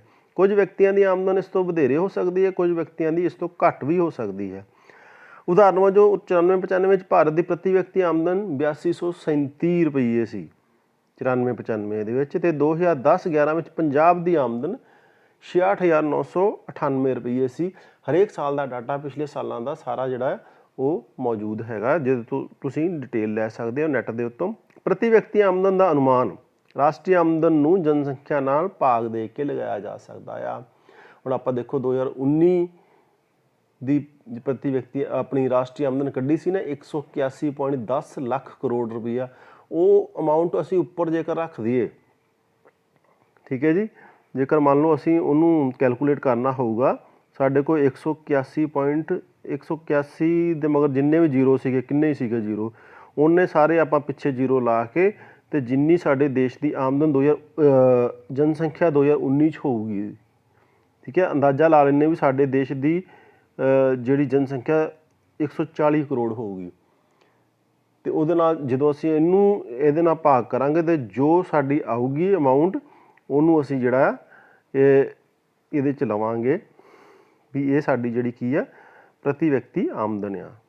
ਸੋ ਲੱਗ ਗਿਆ ਪਤਾ ਤੁਹਾਨੂੰ ਬੱਚਿਓ? ਇਸ ਤਰ੍ਹਾਂ ਕਰਕੇ ਆਪਾਂ ਪ੍ਰਤੀ ਵਿਅਕਤੀ ਆਮਦਨ ਕੱਢ ਸਕਦੇ। ਹੁਣ ਦੇਖੋ ਮੁਕੇਸ਼ ਅੰਬਾਨੀ ਆ, ਭਾਰਤ ਦਾ ਸਭ ਤੋਂ ਅਮੀਰ ਵਿਅਕਤੀ ਆ। ਇਹਦੀ ਜਿਹੜੀ ਆਮਦਨ ਆ ਤੁਸੀਂ ਇਹ ਵੀ ਦੇਖੋ ਕਿੰਨੀ ਹੈਗੀ ਆ। ਇਹਦੀ ਆਮਦਨ ਹੈਗੀ ਆ ਬੱਚਿਓ $60 ਬਿਲੀਅਨ। $60 ਬਿਲੀਅਨ। ਇੱਕ ਵਿਅਕਤੀ ਦੇਸ਼ ਦੇ ਵਿੱਚ ਇੰਨੇ ਪੈਸੇ ਕਮਾ ਰਿਹਾ। $60 ਬਿਲੀਅਨ ਜਿਹੜਾ ਇਹ ਬਣ ਜਾਣਾ ਤੁਹਾਡਾ 1 ਬਿਲੀਅਨ ਦੇ ਵਿੱਚ 100 ਕਰੋੜ ਹੁੰਦਾ, ਯਾਨੀ 6000 ਕਰੋੜ ਰੁਪਈਆ ਉਹਦੀ 2000 ਇਹਦੇ ਵਿੱਚ ਸਾਲ ਨਹੀਂ ਲਿਖਿਆ ਹੋਇਆ ਕਿਹੜੇ ਸਾਲ ਦੀ, ਸ਼ਾਇਦ ਪਿਛਲੇ ਸਾਲ ਦੀ 19-20 ਦੀ ਆ ਉਹਦੀ ਆਮਦਨ ਸੀਗੀ। ਅਤੇ ਆ ਅਜੀਮ ਪ੍ਰੇਮ ਜੀ ਆ ਇਹਦੀ ਸੀ 16 ਬਿਲੀਅਨ। ਸ਼ਿਵ ਨਾਦਰ ਆ ਇਹਦੀ 15 ਬਿਲੀਅਨ। ਗੌਤਮ ਅਡਾਨੀ ਦੀ 12.8 ਬਿਲੀਅਨ। ਯਾਨੀ ਕੁਛ ਲੋਕ ਐਸੇ ਆ ਜਿਨ੍ਹਾਂ ਦੀ ਇੰਨੀ ਜ਼ਿਆਦਾ ਆਮਦਨ ਆ ਵੀ ਉਹ ਸਾਰੇ ਦੇਸ਼ ਦੀ ਜਿਹੜੀ ਰਾਸ਼ਟਰੀ ਆਮਦਨ ਉਹਨੂੰ ਡੋਮੀਨੇਟ ਕਰਦੇ ਆ। ਯਾਨੀ ਤੁਸੀਂ ਦੇਖ ਲਓ ਇੱਕ ਬੰਦੇ ਕੋਲ ਜਦੋਂ ਇੰਨੇ ਪੈਸੇ ਹੋਣਗੇ ਇਹ ਵੀ ਵਿੱਚੇ ਐਡ ਹੋਣੇ ਆ। ਇੱਕ ਬੰਦਾ ਜਿਹੜਾ ਸਾਲ ਦਾ ਜਿਹੜਾ 10,000 ਕਮਾ ਰਿਹਾ ਉਹਨੂੰ ਵੀ ਵਿੱਚ ਜੋੜਨਾ ਆ, ਜਿਹੜਾ 60 ਬਿਲੀਅਨ ਕਮਾ ਰਿਹਾ ਉਹਨੂੰ ਵੀ ਵਿੱਚ ਜੋੜਨਾ। ਇਹਨਾਂ ਸਾਰਿਆਂ ਨੂੰ ਇਕੱਠਾ ਕਰਕੇ ਫਿਰ ਅਸੀਂ ਉਹਦੀ ਔਸਤ ਕੱਢਣੀ ਆ। ਜਿਵੇਂ ਤੁਸੀਂ ਸਬਜੈਕਟ ਦੀ ਪਰਸੈਂਟੇਜ ਕਰਦੇ ਆ ਨਾ ਵੀ ਮੈਥ 'ਚ ਇੰਨੇ ਨੰਬਰ, ਸਾਇੰਸ 'ਚ ਇੰਨੇ ਨੰਬਰ, ਇੰਗਲਿਸ਼ 'ਚ ਇੰਨੇ ਨੰਬਰ, ਉਹਨਾਂ ਦਾ ਜੋੜ ਕੱਢ ਕੇ ਟੋਟਲ ਪਰਸੈਂਟੇਜ ਕਰ ਲੈਂਦੇ ਵੀ ਸਾਡੇ ਜਿਹੜੇ ਆ ਕਲਾਸ 9ਵੀਂ ਦੇ ਵਿੱਚ ਇੰਨੇ % ਨੰਬਰ ਆਏ ਸੀ। ਉੱਦਾਂ ਹੀ ਇਹ ਔਸਤ ਆਪਾਂ ਕੱਢਣੀ ਆ ਮੈਥ ਦੇ ਵਿੱਚ। ਜਿਵੇਂ ਤੁਸੀਂ ਕੱਢਦੇ ਹੋ ਕਿਸੇ ਚੀਜ਼ ਦੀ ਔਸਤ, ਉੱਦਾਂ ਔਸਤ ਕੱਢ ਕੇ ਜਿਹੜਾ ਅਸੀਂ ਪ੍ਰਤੀ ਵਿਅਕਤੀ ਆਮਦਨ। ਹੁਣ ਆਹ ਦੇਖੋ ਆ ਇੰਨੀ ਸੀਗੀ ਉਹਦੀ $60 ਬਿਲੀਅਨ। ਬਿਲੀਅਨ ਦੇ ਵਿੱਚ ਇੰਨੇ ਜ਼ੀਰੋ ਲੱਗ ਜਾਂਦੇ ਆ, 6000 ਕਰੋੜ ਆਪਾਂ ਕਹਿ ਸਕਦੇ ਹਾਂ। ਅਤੇ ਜਦੋਂ ਅਸੀਂ ਉਹਨੂੰ ਪੈਸਿਆਂ 'ਚ ਕੈਲਕੂਲੇਟ ਕਰਦੇ ਹਾਂ ਤਾਂ ਇੰਨੀ ਅਮਾਊਂਟ ਆਉਂਦੀ ਆ, ਇੱਥੇ ਆ ਕੇ ਮੁੱਕਦੀ ਹੈ। ਠੀਕ ਹੈ ਜੀ, ਇਹ ਹੈਗੇ ਇੰਡੀਅਨ ਰੁਪੀਜ਼ ਦੇ ਵਿੱਚ ਉਹਦੀ ਆਮਦਨ। ਹੁਣ ਅਗਲੀ ਗੱਲ ਤੀਜੀ ਜਿਹੜਾ ਸਾਡਾ ਗੱਲ ਹੈਗੀ ਉਹ ਹੈਗੀ ਕੰਜਪਸ਼ਨ, ਜਿਹਨੂੰ ਅਸੀਂ ਕਹਿੰਦੇ ਉਪਭੋਗ। ਤਾਂ ਬੱਚਿਓ ਇਹ ਦੋ ਚੀਜ਼ਾਂ ਦੋ ਹਿਸਾਬ ਨਾਲ ਇਹਦੀ ਜਿਹੜੀ ਪਰਿਭਾਸ਼ਾ ਲਈ ਜਾ ਸਕਦੀ। ਇੱਕ ਕਿਰਿਆ ਦੇ ਰੂਪ ਵਿੱਚ ਅਤੇ ਦੂਜੀ ਖਰਚ ਦੇ ਰੂਪ ਵਿੱਚ। ਹੁਣ ਕਿਰਿਆ ਦੇ ਰੂਪ ਵਿੱਚ ਕੀ ਆ? ਕਿਰਿਆ ਦਾ ਮਤਲਬ ਹੁੰਦਾ ਵੀ ਕੁਛ ਕੰਮ ਕੋਈ ਐਕਸ਼ਨ ਕਰਨਾ। ਇਹਦੇ ਵਿੱਚ ਕੀ ਆ, ਜਦੋਂ ਵੀ ਅਸੀਂ ਕੋਈ ਚੀਜ਼ ਖਾਂਦੇ ਹਾਂ ਜਾਂ ਕੋਈ ਚੀਜ਼ ਲੈਂਦੇ ਹਾਂ, ਯੂਜ਼ ਕਰਦੇ ਹਾਂ, ਤਾਂ ਉਹਦੇ ਯੂਜ਼ ਕਰਨ ਤੋਂ ਬਾਅਦ ਜਦੋਂ ਸਾਨੂੰ ਸੰਤੁਸ਼ਟੀ ਮਿਲਦੀ ਆ, ਕਿੰਨੀ ਕੁ ਸੰਤੁਸ਼ਟੀ ਮਿਲਦੀ ਆ, ਉਹ ਸਾਡਾ ਉਪਭੋਗ ਕਹਿਲਾਉਂਦੀ ਆ। ਠੀਕ ਹੈ, ਯਾਨੀ ਜਿਸ ਰਾਹੀਂ ਮਨੁੱਖਾਂ ਦੀਆਂ ਲੋੜਾਂ ਦੀ ਨੂੰ ਸੰਤੁਸ਼ਟੀ ਮਿਲਦੀ ਹੈ ਉਹਨੂੰ ਅਸੀਂ ਉਪਭੋਗ ਕਹਿੰਦੇ। ਜਿਵੇਂ ਪਿਆਸ ਬੁਝਾਉਣ ਲਈ ਜੇ ਆਪਾਂ ਪਾਣੀ ਦਾ ਪ੍ਰਯੋਗ ਕਰਦੇ ਹਾਂ ਨਾ, ਭੁੱਖ ਮਿਟਾਉਣ ਲਈ ਆਪਾਂ ਰੋਟੀ ਖਾਂਦੇ ਹਾਂ, ਇਹ ਵੀ ਉਪਭੋਗ ਆ। ਇੱਕ ਕਿਰਿਆ, ਇੱਕ ਇਹ ਆ ਉਪਭੋਗ ਦੀ ਪਰਿਭਾਸ਼ਾ ਕਿਰਿਆ ਦੇ ਰੂਪ ਵਿੱਚ। ਦੂਜੀ ਪਰਿਭਾਸ਼ਾ ਸਿੱਧਾ ਹੀ ਅਰਥ ਹੈ ਖਰਚ ਦੇ ਰੂਪ ਵਿੱਚ। ਯਾਨੀ ਆਪਾਂ ਪੈਨ ਲਿਆ 5 ਰੁਪਏ ਦਾ, ਉਹ ਉਪਭੋਗ ਆ। ਆਪਾਂ ਬਰਗਰ ਖਾਧਾ ਦੁਕਾਨ ਤੋਂ ਲੈ ਕੇ, ਉਹ ਉਪਭੋਗ ਆ। ਠੀਕ ਹੈ, ਪੈਸੇ ਦਿੱਤੇ ਤੇ ਚੀਜ਼ ਲੈ ਲਈ। ਠੀਕ ਹੈ, ਹੁਣ ਪਾਣੀ ਪੀਤਾ ਤੁਸੀਂ, ਉਹਦੇ ਲਈ ਪੈਸੇ ਤਾਂ ਦੇਣ ਦੀ ਲੋੜ ਨਹੀਂ ਨਾ ਤੁਹਾਨੂੰ ਹੈਗੀ। ਰੋਟੀ ਮੰਮੀ ਨੇ ਬਣਾ ਕੇ ਦੇ ਦਿੱਤੀ ਤੁਹਾਨੂੰ, ਉਹਦੇ ਲਈ ਪੈਸੇ ਤਾਂ ਨਹੀਂ ਦੇਣੇ ਪੈਂਦੇ, ਪਰ ਉਹ ਵੀ ਉਪਭੋਗ ਆ। ਪਰ ਕੁਛ ਚੀਜ਼ ਜਦੋਂ ਆਪਾਂ ਬਾਜ਼ਾਰੋਂ ਲੈ ਕੇ ਖਾਂਦੇ ਹਾਂ, ਪੈਸੇ ਦਿੰਦੇ, ਉਹਨੂੰ ਵੀ ਆਪਾਂ ਉਪਭੋਗ ਕਹਿੰਦੇ। ਇੱਕ ਹੈਗਾ ਕਿਰਿਆ ਦੇ ਰੂਪ ਵਿੱਚ, ਇੱਕ ਹੈ ਖਰਚ ਦੇ ਰੂਪ ਵਿੱਚ। ਠੀਕ ਹੈ, ਦੋ ਚੀਜ਼ਾਂ ਹੈਗੀਆਂ। ਹੁਣ ਇਹਦਾ ਉਦਾਹਰਨ ਇੱਕ ਦਿੱਤਾ ਹੋਇਆ, ਮੰਨ ਲਓ ਕਿਸੇ ਅਰਥ ਵਿਵਸਥਾ ਦੀ ਕੁੱਲ ਆਮਦਨ 2000 ਕਰੋੜ ਹੈ ਅਤੇ ਉਸ ਵਿੱਚੋਂ 1500 ਕਰੋੜ ਉਪਭੋਗ ਵਸਤਾਂ ਅਤੇ ਸੇਵਾਵਾਂ ਨੂੰ ਖਰੀਦਣ ਲਈ ਖਰਚ ਕਰ ਦਿੱਤਾ ਜਾਂਦਾ ਹੈ। ਅਤੇ ਇਹ ਕਿਹਾ ਜਾਵੇਗਾ ਕਿ ਅਰਥ ਵਿਵਸਥਾ ਦਾ ਕੁੱਲ ਉਪਭੋਗ 1500 ਕਰੋੜ ਰੁਪਈਆ ਹੈ ਅਤੇ ਬਚਤ 500 ਕਰੋੜ ਹੈ। ਹੁਣ ਮੰਨ ਲਓ 1500 ਕਰੋੜ ਨੂੰ ਆਪਾਂ ਛੱਡਦੇ, 1500 ਮੰਨ ਲਓ ਆਮਦਨ ਹੈ ਤੁਹਾਡੀ, ਤੁਸੀਂ ਉਹਦੇ ਵਿੱਚੋਂ ਨਹੀਂ 2000 ਤੁਹਾਡੀ ਆਮਦਨ ਹੈ, ਉਹ 'ਚੋਂ ਤੁਸੀਂ 1500 ਖਰਚ ਦਿੱਤਾ ਅਤੇ ਤੁਹਾਡੇ ਕੋਲ ਕਿੰਨੇ ਬਚ ਗਏ? 500 ਬਚ ਗਏ ਨਾ। ਅਤੇ ਜਿਹੜਾ 2000 'ਚੋਂ 1500 ਖਰਚਿਆ, 1500 ਕੀ ਆ? ਉਪਭੋਗ ਆ। ਸਿੱਧੀ ਜੀ ਭਾਸ਼ਾ ਵਿੱਚ ਜੋ ਤੁਸੀਂ ਖਰਚਿਆ ਉਹ ਉਪਭੋਗ ਆ, ਜੋ ਤੁਹਾਡੇ ਕੋਲ ਆ ਉਹ ਤੁਹਾਡੀ ਬੱਚਤ ਆ। ਬੱਚਤ ਦੀ ਪਰਿਭਾਸ਼ਾ ਵੀ ਬੱਚਿਓ ਅੱਗੇ ਆਉਣੀ ਆ, ਜਦੋਂ ਆਪਾਂ ਕਰਾਂਗੇ ਉਹ ਵੀ ਤੁਸੀਂ ਦੇਖਿਓ। ਹੁਣ ਆਹ ਦੇਖੋ ਇੱਕ ਪਿਕਚਰ ਦਿੱਤੀ ਹੈ, ਇਹਦੇ ਵਿੱਚ ਸਾਰੇ ਲੋਕ ਆਹ ਸੋਚਦੀ ਵੀ ਆ, ਲੇਡੀ ਸੋਚਦੀ ਵੀ ਮੈਂ ਸੂਟ ਲਊਂ, ਆਹ ਸੋਚਦਾ ਕਾਰ ਲਊਂ, ਆਹ ਕਹਿੰਦਾ ਮੈਂ ਘੁੰਮਣ ਜਾਊਂ, ਆਹ ਕਹਿੰਦਾ ਮੈਂ ਸਾਈਕਲ ਖਰੀਦੂੰ, ਆਹ ਕਹਿੰਦੇ ਮੈਂ ਘੁੰਮਣ ਜਾਊਂਗੇ ਤਾਂ ਪੈਸਾ ਖਰਚ ਹੋਊਗਾ ਨਾ। ਠੀਕ ਹੈ ਨਾ, ਯਾਨੀ ਉਹ ਜਦੋਂ ਖਰਚ ਕਰਾਂਗੇ ਤਾਂ ਉਹ ਉਪਭੋਗ ਆ। ਜਿੱਥੇ ਖਰਚ ਕੀਤਾ ਉਪਭੋਗ ਆ, ਇਹ ਯਾਦ ਰੱਖਿਓ ਤੁਸੀਂ। ਇੱਕ ਕਿਰਿਆ ਦੇ ਰੂਪ ਵਿੱਚ, ਇੱਕ ਖਰਚ ਦੇ ਰੂਪ ਵਿੱਚ, ਦੋ ਤਰ੍ਹਾਂ ਦੀ ਇਹਦੀ ਪਰਿਭਾਸ਼ਾ ਹੈਗੀ ਆ। ਫਿਰ ਸਾਡੀ ਗੱਲ ਜਿਹੜੀ ਤਾਂ ਹੀ ਕਲੀਅਰ ਹੋਣੀ। ਹੁਣ ਦੇਖੋ ਆ ਬੱਸ ਦੇ ਵਿੱਚ ਜੇਕਰ ਅਸੀਂ ਜਾਂਦੇ ਹਾਂ, ਬੱਸ 'ਚ ਜਿਹੜੀਆਂ ਸਵਾਰੀਆਂ ਬੈਠੀਆਂ ਨਾ, ਇਹ ਸੇਵਾਵਾਂ ਦੀ ਗੱਲ ਕਰਦੇ ਪਏ ਆ, ਕਿਉਂਕਿ ਵਸਤੂਆਂ ਅਤੇ ਸੇਵਾਵਾਂ ਦੀ ਗੱਲ ਕਰਦੇ ਆ। ਜਦੋਂ ਆਪਾਂ ਗੁਡਸ ਦੀ ਗੱਲ ਕਰਾਂਗੇ, ਵਸਤੂਆਂ ਦੀ ਗੱਲ ਕਰਾਂਗੇ, ਉਹ ਤਾਂ ਆਪਾਂ ਕਿਤਾਬ ਲਿੱਤੀ, ਪੈਸੇ ਦੇ ਦਿੱਤੇ, ਠੀਕ ਹੈ ਨਾ, ਉਹ ਖਰਚ ਕਰਤਾ, ਸਾਨੂੰ ਪਤਾ ਲੱਗ ਗਿਆ। ਹੁਣ ਸੇਵਾਵਾਂ ਦੀ ਗੱਲ ਕੀ ਹੈ? ਬੱਸ ਵਿੱਚ ਬੈਠ ਕੇ ਅਸੀਂ ਇੱਕ ਥਾਂ ਤੋਂ ਦੂਜੀ ਥਾਂ 'ਤੇ, ਮੰਨ ਲਓ ਇੱਥੋਂ ਬਹਿ ਕੇ ਇੱਧਰ ਗਏ ਹਾਂ, ਕਿਰਾਇਆ ਦਿੱਤਾ ਆ, ਸਾਨੂੰ ਚੀਜ਼ ਕੁਛ ਨਹੀਂ ਮਿਲਿਆ। ਠੀਕ ਹੈ ਨਾ, ਪਰ ਉਹ ਵੀ ਉਪਭੋਗ ਆ। ਡਾਕਟਰ ਨੇ ਮਰੀਜ਼ ਨੂੰ ਦੇਖਿਆ, ਪੈਸੇ ਲਏ, ਉਹ ਵੀ ਉਪਭੋਗ ਆ। ਇੰਟਰਨੈਟ ਦੀ ਆਪਾਂ ਸਰਵਿਸ ਯੂਜ਼ ਕੀਤੀ, ਸਾਨੂੰ ਇੰਟਰਨੈਟ ਦੇ ਵਿੱਚੋਂ ਇਨਫੋਰਮੇਸ਼ਨ ਹੀ ਮਿਲੀ ਆ, ਕੋਈ ਹੋਰ ਚੀਜ਼ ਨਹੀਂ ਸਾਨੂੰ ਮਿਲੀ, ਪਰ ਅਸੀਂ ਉਹਦੇ ਬਦਲੇ ਜਿਹੜੇ ਪੈਸੇ ਦਿੱਤੇ ਆ ਨੈੱਟ ਯੂਜ਼ ਕਰਨ ਦੇ, ਇਹਨੂੰ ਵੀ ਉਪਭੋਗ ਕਹਿੰਦੇ ਆ। ਠੀਕ ਹੈ ਜੀ। ਆ ਟੀਚਰ ਪੜ੍ਹਾ ਰਿਹਾ ਕਲਾਸ ਦੇ ਵਿੱਚ, ਇਹ ਵੀ ਉਪਭੋਗ ਆ। ਹੁਣ ਉਪਭੋਗ ਦੇ ਅੱਗਿਓਂ ਕੁਛ ਇਹਦੀਆਂ ਇਹਦੇ ਪਾਰਟਸ ਹੈਗੇ ਆ, ਉਹਨੇ ਪ੍ਰਵਿਰਤੀਆਂ ਦੋ ਤਰ੍ਹਾਂ ਦੀਆਂ। ਇੱਕ ਇਹਦੀ ਔਸਤ ਉਪਭੋਗ ਪ੍ਰਵਿਰਤੀ, ਜਿਹਨੂੰ ਅਸੀਂ ਕਹਿੰਦੇ ਐਵਰੇਜ ਪ੍ਰੋਪੈਂਸਿਟੀ ਟੂ ਕੰਜ਼ਿਊਮ। ਔਸਤ ਨੂੰ ਸਮਝ ਲਿਓ। ਔਸਤ ਹੁੰਦਾ ਵੀ ਜਦੋਂ ਸਾਰੇ ਲੋਕਾਂ ਨੇ ਉਪਭੋਗ ਕੀਤਾ ਉਹਦੇ ਵਿੱਚੋਂ ਜਿਹੜਾ ਉਹਦੀ ਔਸਤ ਕੱਢ ਲਈ। ਕਿਸੇ ਨੇ 100 ਖਰਚਿਆ, ਕਿਸੇ ਨੇ 200 ਖਰਚਿਆ, ਕਿਸੇ ਨੇ 500 ਖਰਚਿਆ, ਕਿਸੇ ਨੇ 5000 ਖਰਚਿਆ। ਇਹ ਸਾਰਿਆਂ ਨੂੰ ਜੋੜ ਲਾ ਕੇ 5 ਬੰਦਿਆਂ ਨੇ ਮੰਨ ਲਓ ਅਲੱਗ-ਅਲੱਗ ਰੁਪਈਏ ਖਰਚੇ, ਉਹ ਜੋ ਟੋਟਲ ਨਿਕਲੂਗਾ ਉਹਨੂੰ ਅਸੀਂ ਔਸਤ ਕਹਿੰਦੇ ਹਾਂ। ਹੁਣ ਕੀ ਹੋਇਆ ਇਹਦੀ ਪਰਿਭਾਸ਼ਾ? ਕੁੱਲ ਖਰਚੇ ਅਤੇ ਕੁੱਲ ਆਮਦਨ ਦੇ ਅਨੁਪਾਤ ਨੂੰ ਔਸਤ ਉਪਭੋਗ ਪ੍ਰਵਿਰਤੀ ਕਿਹਾ ਜਾਂਦਾ ਹੈ। ਇਸ ਤੋਂ ਪਤਾ ਚੱਲਦਾ ਹੈ ਕਿ ਲੋਕ ਆਪਣੀ ਕੁੱਲ ਆਮਦਨ ਦਾ ਕਿੰਨਾ ਹਿੱਸਾ ਉਪਭੋਗ 'ਤੇ ਖਰਚ ਕਰਨਗੇ ਅਤੇ ਕਿੰਨਾ ਹਿੱਸਾ ਜਿਹੜਾ ਉਹ ਬਚਾਉਣਗੇ। ਇਸ ਨੂੰ ਗਿਆਤ ਕਰਨ ਲਈ ਉਪਭੋਗ ਨੂੰ ਆਮਦਨ ਨਾਲ ਵੰਡ ਕਰਕੇ ਪ੍ਰਾਪਤ ਕੀਤਾ ਜਾ ਸਕਦਾ ਹੈ। ਹੁਣ ਇਹਦਾ ਫਾਰਮੂਲਾ ਵੀ ਆ ਔਸਤ ਉਪਭੋਗ ਪ੍ਰਵਿਰਤੀ ਕੀ ਆ? ਉਪਭੋਗ ਬਟਾ ਆਮਦਨ। ਉਪਭੋਗ ਮਤਲਬ ਕਿੰਨਾ ਖਰਚ ਕੀਤਾ ਅਤੇ ਸਾਡੀ ਆਮਦਨ ਕਿੰਨੀ ਸੀਗੀ। ਠੀਕ ਹੈ ਜੀ। ਇਹਨੂੰ ਅਸੀਂ ਇਸ ਹਿਸਾਬ ਨਾਲ ਅੰਦਾਜ਼ਾ ਜਿਹੜਾ ਲਾ ਸਕਦੇ ਹਾਂ। ਮੰਨ ਲਓ ਅਸੀਂ ਜਿਹੜਾ ਆ ਸਾਡੀ ਆਮਦਨ ਸੀਗੀ 100 ਰੁਪਈਆ, 100 ਚੋਂ ਅਸੀਂ 80 ਖਰਚ ਦਿੱਤੇ।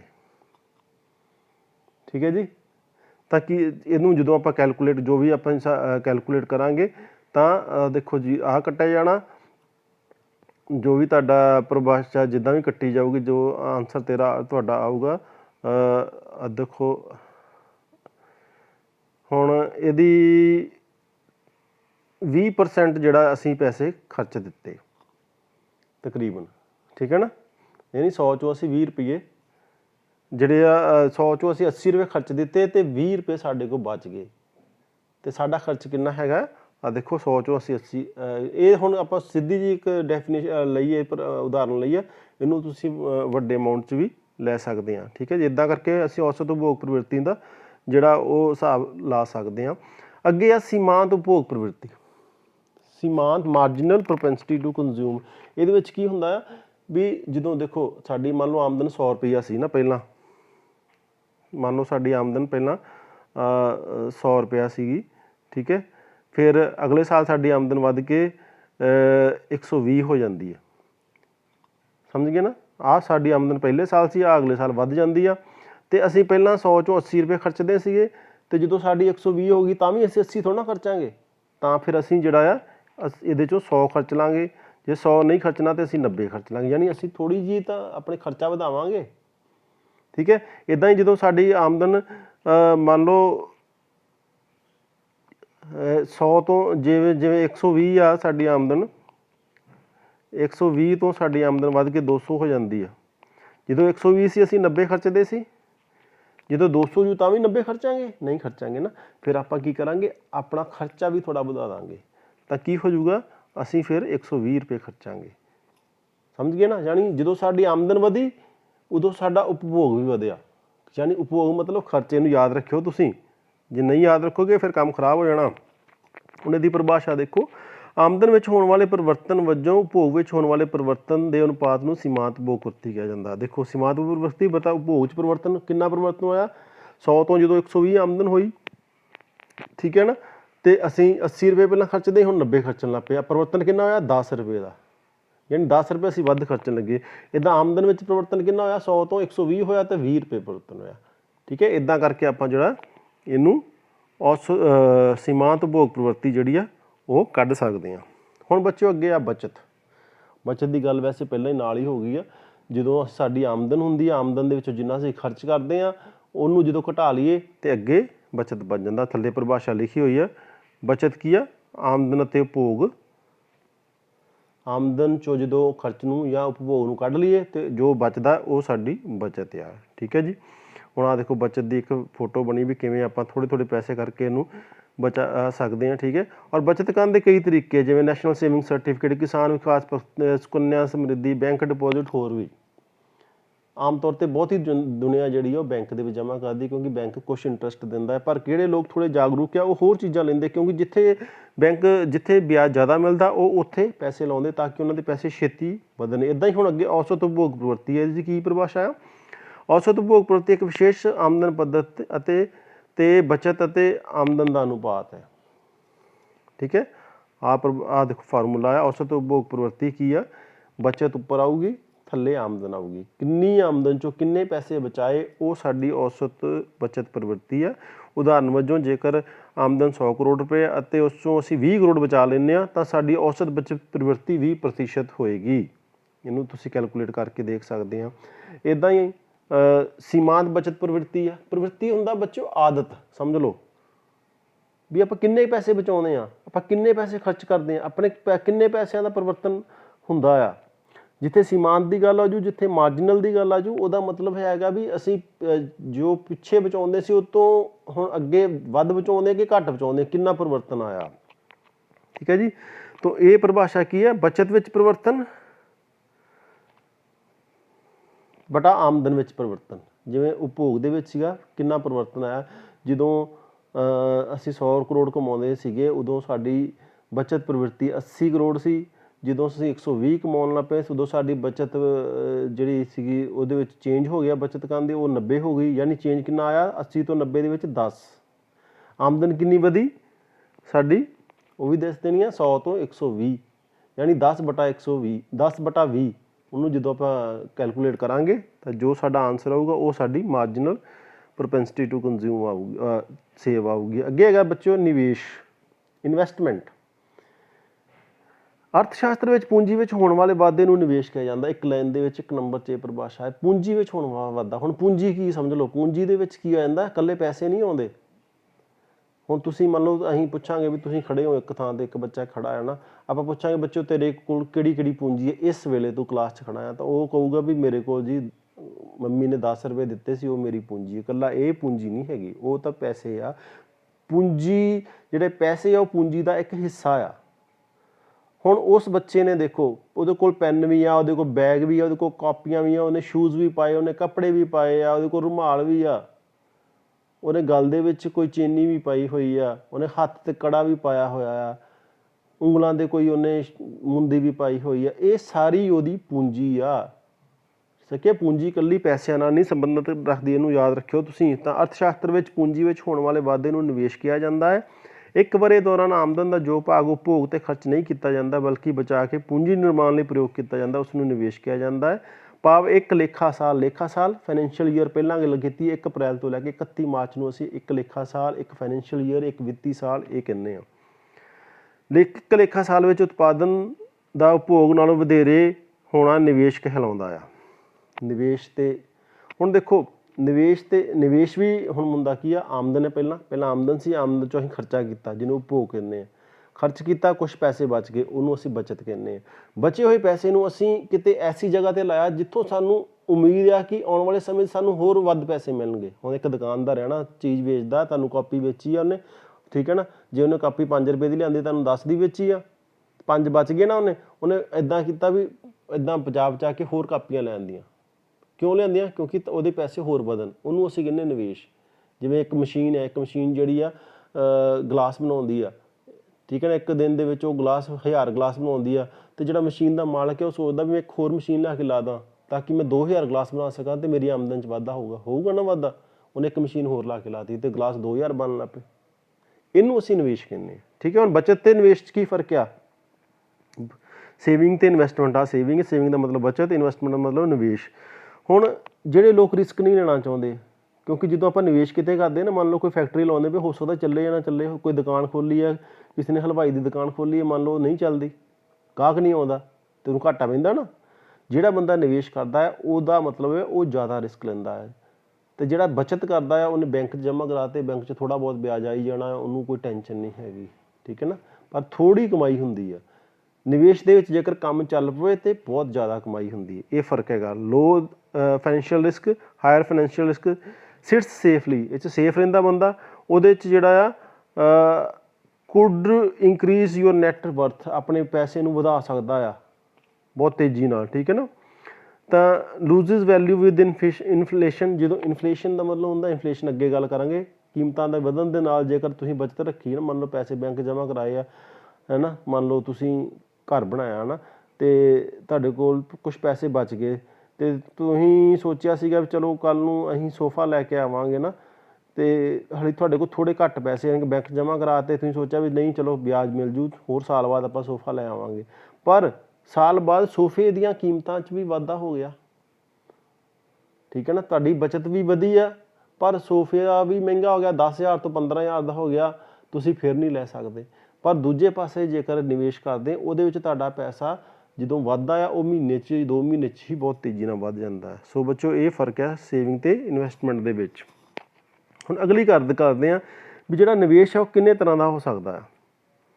ਦੇਖੋ ਫਿਕਸ ਡਿਪੋਜ਼ਿਟ ਕਿੱਦਾਂ ਕਰ ਸਕਦੇ ਆਪਾਂ, ਜੇ ਕੋਈ ਇੱਕ ਤਾਂ ਬੈਂਕ 'ਚ ਜਮ੍ਹਾਂ ਕਰਾ ਸਕਦੇ ਹਾਂ, ਉਹ ਬੱਚਤ ਹੋ ਗਈ ਨਾ, ਜਾਂ ਘਰ 'ਚ ਵੀ ਰੱਖ ਸਕਦੇ ਹਾਂ, ਕਈ ਲੋਕ ਡਰਦੇ ਬੈਂਕ 'ਚ ਵੀ ਨਹੀਂ ਜਮ੍ਹਾਂ ਕਰਾਉਂਦੇ ਨਾ।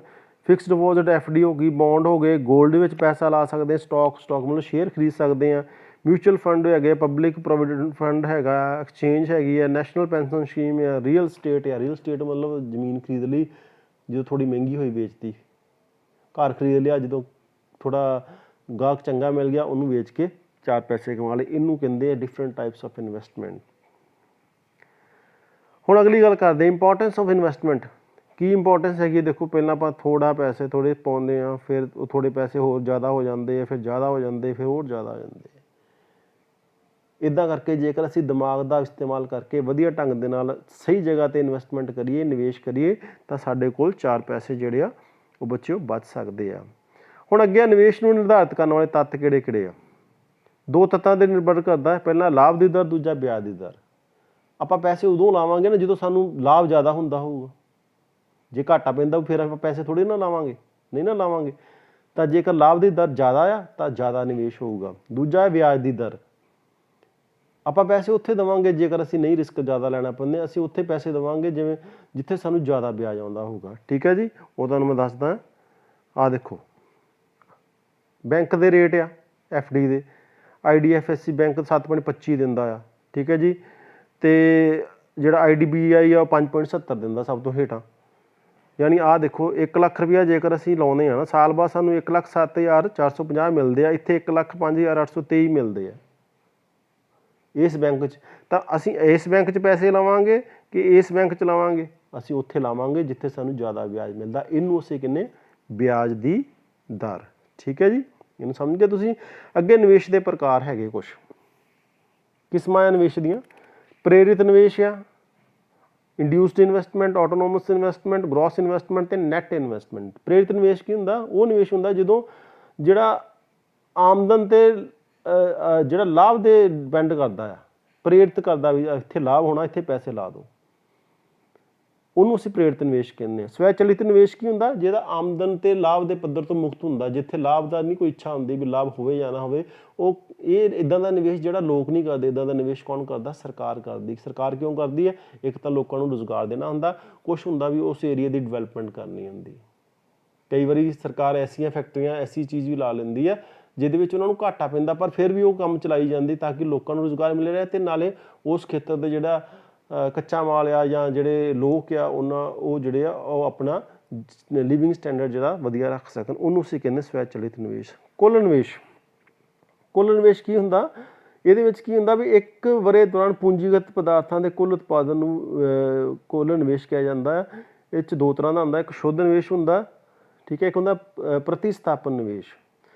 ਪ੍ਰਤੀਸਥਾਪਨ ਨਿਵੇਸ਼ ਨੂੰ ਉਹ ਕਹਿੰਦੇ ਜਦੋਂ ਜਿਵੇਂ ਆਪਾਂ ਪਹਿਲਾਂ ਗੱਲ ਕੀਤੀ ਸੀ ਨਾ ਘਿਸਾਵਟ ਖਰਚਾ, ਘਿਸਾਵਟ ਨੂੰ ਡੈਪਰੀਸ਼ੀਏਸ਼ਨ ਨੂੰ, ਜਦੋਂ ਅਸੀਂ ਸ਼ੁੱਧ ਨਿਵੇਸ਼ ਦੇ ਵਿੱਚੋਂ ਘਿਸਾਵਟ ਕਢਾ ਦਈਏ ਘਿਸਾਵਟ ਵਾਸਤੇ ਨਿਵੇਸ਼ ਕਿਵੇਂ, ਮੰਨ ਲਓ ਦੇਖੋ ਕੁੱਲ ਨਿਵੇਸ਼ ਹੁੰਦਾ ਜਦੋਂ ਇੱਕ ਬੰਦੇ ਨੇ ਇੱਕ ਫੈਕਟਰੀ ਲਾਈ ਹੈ ਜਿਹਦੇ ਵਿੱਚ ਮੰਨ ਲਓ ਪੱਖੇ ਬਣਦੇ ਹੈ ਨਾ, ਅਤੇ ਉਹ ਸਾਲ ਬਾਅਦ ਉਹਨੂੰ ਖਰਚਾ ਕਰਨਾ ਪੈਂਦਾ, ਮਸ਼ੀਨਾਂ ਦੀ ਰਿਪੇਅਰ ਕਰਨੀ ਪੈਂਦੀ ਆ, ਉਹਦੀ ਸਰਵਿਸ ਕਰਾਉਣੀ ਪੈਂਦੀ ਹੈ, ਕੁਛ ਪਾਰਟ ਬਦਲਣੇ ਪੈਂਦੇ ਹੈ ਨਾ।